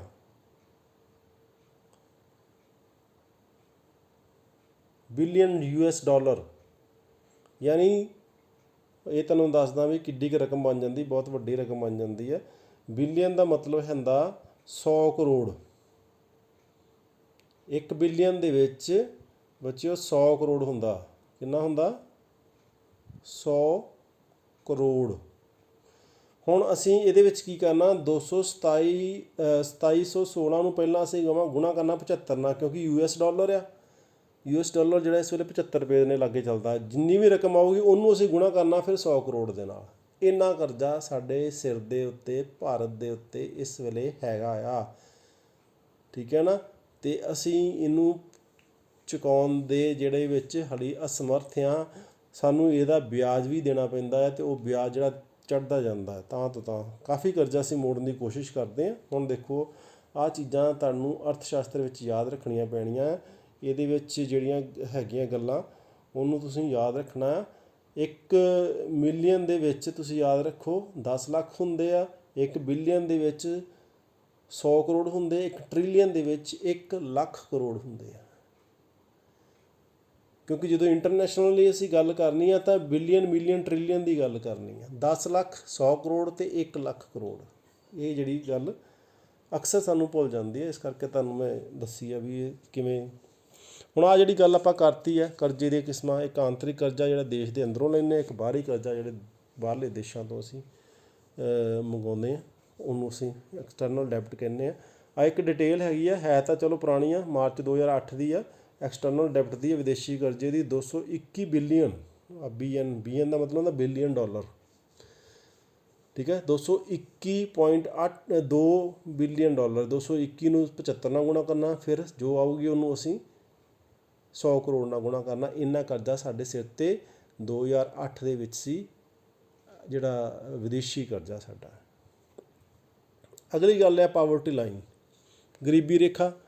ਗਰੀਬੀ ਰੇਖਾ ਦੀ ਗੱਲ ਬੱਚਿਓ ਆਪਾਂ ਪਹਿਲਾਂ ਕਰ ਚੁੱਕੇ ਹਾਂ। ਕਿੱਥੇ ਕਰ ਚੁੱਕੇ ਹਾਂ? ਕਿਉਂਕਿ ਅਸੀਂ ਜਿਹੜਾ ਆ ਇਹਦੇ ਉੱਤੇ ਇੱਕ ਪੂਰਾ ਟੌਪਿਕ ਜਿਹੜਾ ਪਿਛਲੇ ਕੀਤਾ ਹੋਇਆ ਵੀ ਗਰੀਬੀ ਰੇਖਾ। ਤੁਹਾਨੂੰ ਇੱਕ ਵਾਰੀ ਸੰਖੇਪ ਦੇ ਵਿੱਚ ਮੈਂ ਦੱਸ ਦਿੰਦਾ ਕੀ ਹੁੰਦਾ। ਸਰਕਾਰ ਨੇ ਇੱਕ ਲਾਈਨ ਖਿੱਚੀ ਹੋਈ ਆ। ਲਾਈਨ ਕੀ ਆ? ਇੱਕ ਉਹਨਾਂ ਨੇ ਮਤਲਬ ਕਿ ਧਾਰਨਾ ਦਿੱਤੀ ਹੋਈ ਹੈ ਵੀ ਇਸ ਤੋਂ ਹੇਠਾਂ ਜਿੰਨੇ ਵੀ ਲੋਕ ਆ ਉਹ ਗਰੀਬ ਆ। ਉਹ ਕੈਲਰੀ ਦੇ ਵਿੱਚ ਆ, ਜੋ ਅਸੀਂ ਖਾਂਦੇ ਉਹਦੇ 'ਚ ਸਾਨੂੰ ਕੈਲੋਰੀ ਮਿਲਦੀ ਆ, ਉਹਦੇ ਵਿੱਚ ਆ, ਅਤੇ ਪੈਸਿਆਂ ਦੇ ਵਿੱਚ ਵੀ ਜਿਹੜਾ ਬੰਦਾ ਮਹੀਨੇ ਦੇ ਇੰਨੇ ਪੈਸੇ ਨਹੀਂ ਕਮਾਉਂਦਾ ਉਹ ਗਰੀਬ ਆ। ਇਹਦੇ ਸੰਬੰਧ ਦੇ ਵਿੱਚ ਆ ਮੇਰਾ ਲੈਕਚਰ ਹੈਗਾ, ਪੂਰਾ ਦਾ ਪੂਰਾ ਪਿਆ, 1 ਘੰਟਾ 2 ਮਿੰਟ 58 ਸਕਿੰਟ ਦਾ ਪੂਰਾ ਲੈਕਚਰ ਹੈਗਾ। ਉਹ ਤੁਸੀਂ ਉਹ ਦੇਖ ਲਓਗੇ ਤਾਂ ਤੁਹਾਨੂੰ ਇਹ ਗੱਲ ਕਲੀਅਰ ਹੋ ਜਾਊਗੀ। ਅਗਲੀ ਗੱਲ ਹੈ ਬੱਚਿਓ ਵਿਕਾਸ ਦਰ। ਹਰੇਕ ਅਰਥ ਵਿਵਸਥਾ ਦੀ ਆਰਥਿਕ ਉੱਨਤੀ ਨੂੰ ਵਿਕਾਸ ਦਰ ਰਾਹੀਂ ਦਰਸਾਇਆ ਜਾਂਦਾ ਹੈ। ਵਿਕਾਸ ਦਰ ਤੋਂ ਪਤਾ ਚੱਲਦਾ ਹੈ ਕਿ ਇੱਕ ਨਿਸ਼ਚਿਤ ਸਾਲ ਦੀ ਤੁਲਨਾ ਵਿੱਚ ਕਿਸੇ ਹੋਰ ਸਾਲ ਵਿੱਚ ਕਿਸੇ ਆਰਥਿਕ ਤੱਤ ਜਿਵੇਂ ਰਾਸ਼ਟਰੀ ਆਮਦਨ, ਪ੍ਰਤੀ ਵਿਅਕਤੀ ਆਮਦਨ ਵਿੱਚ ਕਿੰਨੇ ਪ੍ਰਤੀਸ਼ਤ ਪਰਿਵਰਤਨ ਹੋਇਆ ਹੈ। ਵਿਕਾਸ ਦਰ ਨੂੰ ਹਮੇਸ਼ਾ ਪ੍ਰਤੀਸ਼ਤ ਦੇ ਰੂਪ ਵਿੱਚ ਦਰਸਾਇਆ ਜਾਂਦਾ ਹੈ ਵੀ ਸਾਡੇ ਦੇਸ਼ ਦੀ ਆਮਦਨ ਅਤੇ ਪ੍ਰਤੀ ਵਿਅਕਤੀ ਆਮਦਨ ਦੇ ਵਿੱਚ ਕਿੰਨੇ ਪ੍ਰਤੀਸ਼ਤ ਪਰਿਵਰਤਨ ਹੋਇਆ, ਉਹਨੂੰ ਅਸੀਂ ਵਿਕਾਸ ਦਰ ਕਹਿੰਦੇ ਹਾਂ, ਠੀਕ ਹੈ। ਇਹਨੂੰ ਅਸੀਂ GDP ਵੀ ਕਹਿੰਦੇ ਹਾਂ। GDP ਦੇ ਨਾਲ ਕਹਿੰਦੇ ਨਹੀਂ, GDP ਦੇ ਨਾਲ ਇਹਨੂੰ ਅਸੀਂ ਜੋੜ ਸਕਦੇ ਹਾਂ, ਜਿਹਨੂੰ ਅਸੀਂ ਕਹਿੰਦੇ ਹਾਂ ਗ੍ਰੋਸ ਡੋਮੈਸਟਿਕ ਪ੍ਰੋਡਕਟ, ਸਕਲ ਘਰੇਲੂ ਉਤਪਾਦ। ਜੇਕਰ ਤੁਸੀਂ ਇਹਦੀ ਕੋਈ ਉਦਾਹਰਨ ਲੈਣੀ ਹੈ ਤਾਂ ਮੰਨ ਲਓ ਆਪਾਂ ਇੱਕ ਤੁਹਾਨੂੰ ਉਦਾਹਰਨ ਦਿੰਦੇ ਵੀ 1996 ਦੇ ਵਿੱਚ ਮੰਨ ਲਓ ਇੱਕ ਅੱਗੇ ਸਾਡੇ ਕੋਲ ਉਦਾਹਰਨ ਹੈਗੀ ਆ ਇੱਕ। ਇਸ ਤੋਂ ਪਹਿਲਾਂ ਆਹ ਦੇਖ ਲਓ, ਆਹ GDP ਪਰਸੈਂਟੇਜ ਦੇ ਵਿੱਚ ਹੁੰਦੀ ਆ। ਇਹ 8-9 ਦੇ ਵਿੱਚ ਸਾਡੇ ਕੋਲ 3.9% ਸੀ, ਫਿਰ 8.26 ਵੀ ਹੋਈ ਆ। ਜਿੰਨੀ GDP ਵੱਧ ਹੋਊਗੀ ਉਹਨਾਂ ਦੇਸ਼ ਜਿਹੜਾ ਤਰੱਕੀ ਕਰ ਰਿਹਾ ਹੋਊਗਾ, ਉਨੀ ਹੀ ਉਹਦੀ ਵਿਕਾਸ ਦਰ ਵੱਧ ਹੋਊਗੀ। ਇਸ ਵੇਲੇ ਸਾਡੇ ਕੋਲ 19-20 ਵਿੱਚ ਜਿਹੜੀ ਆ 4.2% ਸੀ। ਹੁਣ ਇੱਕ ਆ ਉਦਾਹਰਨ ਆ, ਉਹਨੂੰ ਸਮਝ ਲਓ ਤੁਸੀਂ। 96 ਅਤੇ 97 2 ਸਾਲਾਂ ਦਾ ਡਾਟਾ ਆ। ਉਹਦੇ ਵਿੱਚ ਕੀ ਆ ਵੀ 1996 ਵਿੱਚ ਭਾਰਤ ਦੀ ਪ੍ਰਤੀ ਵਿਅਕਤੀ ਆਮਦਨ, ਮੰਨ ਲਓ ਪ੍ਰਤੀ ਵਿਅਕਤੀ ਆਮਦਨ ਦੀ ਗੱਲ ਕਰ ਰਹੇ ਵੀ ਹਰ ਵਿਅਕਤੀ ਦੀ ਆਮਦਨ 8000 ਰੁਪਈਏ ਸੀ ਸਾਲਾਨਾ ਆਮਦਨ, ਮੰਨ ਕੇ ਚੱਲਦੇ ਹਾਂ ਆਪਾਂ, ਠੀਕ ਹੈ ਨਾ। ਮੰਨ ਕੇ ਨਹੀਂ ਚੱਲਦੇ, 8000 ਸੀ। ਫਿਰ 97 ਵਿੱਚ ਵੱਧ ਕੇ 10000 ਹੋ ਗਈ, ਠੀਕ ਹੈ ਨਾ। ਇਸ ਨੂੰ ਅਸੀਂ ਮੰਨ ਕੇ ਚੱਲਦੇ ਹਾਂ ਵੀ ਪਹਿਲਾਂ ਸਾਡੇ ਕੋਲ 8000 ਸੀ 96 'ਚ, 97 'ਚ 1 ਸਾਲ ਬਾਅਦ ਉਹ 10000 ਹੋ ਜਾਂਦੀ, ਆਮਦਨ ਜਿਹੜੀ ਵੱਧ ਜਾਂਦੀ ਹੈ। ਹੁਣ ਜੇਕਰ ਅਸੀਂ ਇਹਨੂੰ ਵਿਕਾਸ ਦਰ ਵਿੱਚ ਦੱਸਣਾ ਤਾਂ ਕਿਵੇਂ ਦੱਸਾਂਗੇ? ਉਹਦਾ ਇੱਕ ਫਾਰਮੂਲਾ ਆ। ਹੁਣ ਦੇਖੋ ਪਰਿਵਰਤਨ ਕੀ ਹੋਇਆ, ਪਹਿਲਾਂ 8000 ਆਮਦਨ ਸੀ, ਹੁਣ 10000 ਹੋ ਗਈ। ਫਰਕ ਇਹੀ ਪਿਆ ਨਾ। ਆਹ ਦੇਖੋ, ਪਹਿਲਾਂ ਸਾਡੇ ਕੋਲ 8000 ਸੀ ਪਿਛਲੇ ਸਾਲ, ਇਸ ਸਾਲ ਸਾਡੇ ਕੋਲ 10000 ਹੋ ਗਈ। ਕਿੰਨਾ ਪਰਿਵਰਤਨ ਹੋਇਆ? 2000 ਦਾ ਫਰਕ ਪਿਆ। ਤਾਂ ਆਰੰਭਿਕ ਪ੍ਰਤੀ ਵਿਅਕਤੀ ਆਮਦਨ ਕੀ ਸੀ? ਪਹਿਲਾਂ ਆਰੰਭਿਕ ਮਤਲਬ ਸ਼ੁਰੂ ਦੇ ਵਿੱਚ, ਆਰੰਭ ਦਾ ਮਤਲਬ ਸ਼ੁਰੂ ਦੇ ਵਿੱਚ ਸਾਡੇ ਕੋਲ 8000 ਸੀ। ਆਰੰਭਿਕ ਆਹ ਦੇਖੋ ਫਾਰਮੂਲਾ ਜਿਹੜਾ ਵਿਕਾਸ ਦਰ ਦਾ ਪ੍ਰਤੀ ਵਿਅਕਤੀ ਆਮਦਨ ਦੀ, ਇਹਦੇ ਵਿੱਚ ਜੋ ਪਰਿਵਰਤਨ ਆਇਆ ਅਤੇ ਆਰੰਭਿਕ ਆਮਦਨ, ਆਹ ਪਰਿਵਰਤਨ 2000 ਆਇਆ, ਆਰੰਭਿਕ ਆਮਦਨ ਸਾਡੀ 8000 ਸੀ, ਤੇ ਇਹ 25% ਯਾਨੀ ਵਿਕਾਸ ਦਰ ਹੋਈ ਹੈ ਪ੍ਰਤੀ ਵਿਅਕਤੀ ਆਮਦਨ ਦੀ 1997 ਵਿੱਚ 96 ਦੇ ਮੁਕਾਬਲੇ। ਇੱਦਾਂ ਕਰਕੇ ਆਪਾਂ ਜਿਹੜਾ ਰਾਸ਼ਟਰੀ ਆਮਦਨ ਦੀ ਵਿਕਾਸ ਦਰ ਜਿਹੜੀ ਆ ਉਹ ਵੀ ਆਪਾਂ ਕੱਢ ਸਕਦੇ ਹਾਂ। ਸੋ ਅਗਲੀ ਗੱਲ ਆ ਵਿਦੇਸ਼ੀ ਸਹਾਇਤਾ, ਫੋਰਨ ਏਡ। ਸੌਖਾ ਸ਼ਬਦ ਹੈਗਾ, ਨਾਂ ਤੋਂ ਹੀ ਪਤਾ ਲੱਗਦਾ ਆ। ਵਿਦੇਸ਼ਾਂ ਤੋਂ ਪ੍ਰਾਪਤ ਸਹਾਇਤਾ ਨੂੰ ਵਿਦੇਸ਼ੀ ਸਹਾਇਤਾ ਕਹਿੰਦੇ ਆ। ਠੀਕ ਹੈ ਜੀ। ਇਹ ਕਿਸੇ ਵਿਦੇਸ਼ੀ ਸਰਕਾਰ ਤੋਂ ਲੈ ਸਕਦੇ ਹਾਂ, ਕਿਸੇ ਵਿਦੇਸ਼ ਦੇ ਵੱਡੇ ਅਮੀਰ ਵਿਅਕਤੀ ਤੋਂ ਲੈ ਸਕਦੇ ਹਾਂ, ਵਪਾਰਿਕ ਸੰਗਠਨਾਂ ਤੋਂ ਲੈ ਸਕਦੇ ਹਾਂ, ਵਿਦੇਸ਼ੀ ਬੈਂਕਾਂ ਤੋਂ ਲੈ ਸਕਦੇ ਹਾਂ, ਅੰਤਰਰਾਸ਼ਟਰੀ ਸੰਸਥਾਵਾਂ ਤੋਂ ਲੈ ਸਕਦੇ ਹਾਂ ਅਸੀਂ। ਇਹ ਸਹਾਇਤਾ 3 ਤਰ੍ਹਾਂ ਦੀ ਹੁੰਦੀ ਆ: ਵਿਦੇਸ਼ੀ ਪੂੰਜੀ, ਵਿਦੇਸ਼ੀ ਕਰਜ਼ੇ, ਵਿਦੇਸ਼ੀ ਅਨੁਦਾਨ। ਸੌਖੀ ਭਾਸ਼ਾ ਸਮਝ ਲੈਂਦੇ ਹਾਂ। ਵਿਦੇਸ਼ੀ ਪੂੰਜੀ ਕੀ ਹੁੰਦੀ ਆ? ਵਿਦੇਸ਼ੀ ਪੂੰਜੀ ਤੋਂ ਭਾਵ ਇਹ ਆ ਵੀ ਜਿਵੇਂ ਕਿਸੇ ਦੇਸ਼ ਦੇ ਵਿੱਚ ਕੋਈ ਦੂਜੇ ਦੇਸ਼ ਦੇ ਲੋਕ ਜਾਂ ਸਰਕਾਰ ਨਿਵੇਸ਼ ਕਰਦੀ ਆ, ਪੈਸਾ ਲਾਉਂਦੀ ਆ ਤਾਂ ਕਿ ਉੱਥੋਂ ਲਾਭ ਪ੍ਰਾਪਤ ਕਰ ਸਕੇ, ਉਹਨੂੰ ਅਸੀਂ ਕਹਿੰਦੇ ਵਿਦੇਸ਼ੀ ਪੂੰਜੀ। ਠੀਕ ਹੈ। ਭਾਰਤ ਦੇ ਵਿੱਚ ਵੀ ਬਹੁਤ ਵੱਡੀਆਂ ਵੱਡੀਆਂ ਕੰਪਨੀਆਂ ਨੇ ਪੈਸਾ ਲਾਇਆ ਨਾ, ਬਾਹਰਲੀਆਂ ਕੰਪਨੀਆਂ ਨੇ। ਠੀਕ ਹੈ। ਜਿਵੇਂ ਕੋਕ ਵਰਗੀ ਕੰਪਨੀਆਂ, ਜਿਹੜੀ ਹੁਣ ਮਾਰੂਤੀ ਸੁਜ਼ੂਕੀ ਸੀਗੀ, ਹੁਣ ਸੁਜ਼ੂਕੀ ਇੱਕ ਬਾਹਰਲੀ ਕੰਪਨੀ ਜਾਪਾਨ ਦੀ ਹੈ, ਉਹਨੇ ਭਾਰਤ 'ਚ ਪੈਸਾ ਲਾਇਆ। ਪੈਸਾ ਕਿਉਂ ਲਾਉਂਦੇ? ਵੀ ਇੱਥੋਂ ਕਮਾਈ ਕਰਕੇ ਉਹ ਪੈਸਾ ਵਾਪਸ ਆਪਣੇ ਦੇਸ਼ 'ਚ ਲੈ ਕੇ ਜਾਂਦੇ। ਇਹਨੂੰ ਅਸੀਂ ਵਿਦੇਸ਼ੀ ਪੂੰਜੀ ਕਹਿੰਦੇ। ਵਿਦੇਸ਼ੀ ਕਰਜ਼ੇ ਕੀ ਆ? ਆਪਾਂ ਵਿਦੇਸ਼ਾਂ ਤੋਂ ਕਰਜ਼ਾ ਲਿਆ ਜਿਹੜਾ ਅਸੀਂ ਵਿਆਜ ਸਮੇਤ ਵਾਪਸ ਕਰਨਾ। ਅਨੁਦਾਨ ਕੀ ਆ? ਵਿਦੇਸ਼ੀ ਅਨੁਦਾਨ, ਇਹਦਾ ਮਤਲਬ ਇਹ ਵੀ ਕਿਸੇ ਬਾਹਰਲੇ ਦੇਸ਼ ਨੇ ਸਾਡੀ ਹੈਲਪ ਕੀਤੀ ਆ, ਵੀ ਤੁਸੀਂ ਜਿਹੜਾ ਮੁਸੀਬਤ ਦੇ ਵਿੱਚ ਹੋ, ਅਸੀਂ ਤੁਹਾਨੂੰ ਪੈਸੇ ਭੇਜਦੇ ਹਾਂ, ਆਹ ਚੀਜ਼ਾਂ ਭੇਜਦੇ ਹਾਂ, ਤੁਸੀਂ ਇਹਨੂੰ ਵਰਤੋ, ਪਰ ਤੁਸੀਂ ਇਹ ਵਾਪਸ ਨਹੀਂ ਕਰਨੇ। ਉਹਨੂੰ ਅਸੀਂ ਕਹਿੰਦੇ ਵਿਦੇਸ਼ੀ ਅਨੁਦਾਨ। ਠੀਕ ਹੈ। ਫੋਰਨ ਏਡ ਆ, ਫੋਰਨ ਏਡ ਆ। ਹੁਣ ਅਸਲ ਦੇ ਵਿੱਚ ਸਾਡੇ ਦੇਸ਼ ਦੇ ਵਿੱਚ ਕਮੀ ਕੀ ਆ? ਜਦੋਂ ਵੀ ਸਾਨੂੰ ਏਡ ਮਿਲਦੀ ਆ, ਹੈਲਪ ਮਿਲਦੀ ਆ ਨਾ, ਤਾਂ ਵਿੱਚ ਹੈਲਪ ਤਾਂ ਬਹੁਤ ਜ਼ਿਆਦਾ ਆਉਂਦੀ ਆ, ਉਹ ਅੱਗੇ ਜਦੋਂ ਗਾਂਹ ਤੋਂ ਗਾਂਹ ਤੁਰਦੀ ਆ ਤਾਂ ਇੱਦਾਂ ਉਹ ਘਟਦੀ ਜਾਂਦੀ। ਆਹ ਦੇਖੋ, ਅਖੀਰ ਜਿਸ ਬੰਦੇ ਨੂੰ ਲੋੜ ਹੈਗੀ ਉਹਨੂੰ ਬਹੁਤ ਘੱਟ ਮਿਲਦੀ। ਇਹ ਕਾਰਨ ਕੀ ਆ? ਇਹ ਸਾਡੇ ਦੇਸ਼ ਦੇ ਵਿੱਚ ਸਭ ਤੋਂ ਵੱਡਾ ਕਾਰਨ ਆ ਭ੍ਰਿਸ਼ਟਾਚਾਰ, ਕਰਪਸ਼ਨ। ਜਦ ਤੱਕ ਇਹ ਦੂਰ ਨਹੀਂ ਹੁੰਦਾ ਤਦ ਤੱਕ ਜਿਹੜਾ ਸਾਡੇ ਦੇਸ਼ ਦਾ ਵਿਕਾਸ ਜਿਹੜਾ ਤੇਜ਼ੀ ਨਾਲ ਨਹੀਂ ਹੋ ਸਕਦਾ। ਹੁਣ ਅਗਲਾ ਪੁਆਇੰਟ ਹੈਗਾ ਭੁਗਤਾਨ ਸੰਤੁਲਨ। ਬਹੁਤ ਵੱਡੀ ਡੈਫੀਨੇਸ਼ਨ ਦਿੱਤੀ ਹੋਈ ਹੈ, ਇਹਨੂੰ ਪੜ੍ਹ ਸਕਦੇ ਹੋ ਤੁਸੀਂ ਸਕਰੀਨਸ਼ਾਟ ਲੈ ਕੇ। ਪਰ ਜਿਹੜੀ ਗੱਲ ਆਪਾਂ ਕਰਨੀ ਹੈ ਉਹਦੇ ਵਿੱਚ ਇਹ ਆ, ਇੱਕ ਆਯਾਤ ਸ਼ਬਦ ਆ, ਠੀਕ ਹੈ, ਇੱਕ ਨਿਰਯਾਤ ਸ਼ਬਦ ਆ। ਬੈਲੈਂਸ ਆਫ ਪੇਮੈਂਟ, ਭੁਗਤਾਨ ਸੰਤੁਲਨ। ਹੁਣ ਆਯਾਤ ਦਾ ਮਤਲਬ ਹੁੰਦਾ ਆਉਣਾ। ਬਾਹਰਲੇ ਦੇਸ਼ਾਂ ਤੋਂ ਜੋ ਸਮਾਨ ਸਾਡੇ ਦੇਸ਼ 'ਚ ਆਉਂਦਾ ਆ ਉਹ ਆਯਾਤ ਆ। ਨਿਰਯਾਤ ਮਤਲਬ ਭੇਜਣਾ। ਜੋ ਬਾਹਰਲੇ ਦੇਸ਼ਾਂ ਨੂੰ ਅਸੀਂ ਭੇਜਦੇ ਹਾਂ ਉਹ ਨਿਰਯਾਤ ਹੈ। ਇੱਕ ਉਦਾਹਰਨ 'ਚ ਦਿੱਤੀ ਹੋਈ ਆ ਵੀ ਭਾਰਤ ਈਰਾਨ ਤੋਂ ਪੈਟਰੋਲ ਆਯਾਤ ਕਰਦਾ ਆ। ਆਯਾਤ ਮਤਲਬ ਆਉਂਦਾ ਆ, ਭਾਰਤ ਵਿੱਚ ਈਰਾਨ ਤੋਂ ਪੈਟਰੋਲ ਆਉਂਦਾ ਆ। ਠੀਕ ਹੈ ਨਾ। ਹੁਣ ਇੱਕ ਉਦਾਹਰਨ ਹੈ ਵੀ ਭਾਰਤ ਇਰਾਕ ਨੂੰ ਚਾਹ ਭੇਜਦਾ ਆ, ਉਹ ਭੇਜਦਾ ਆ।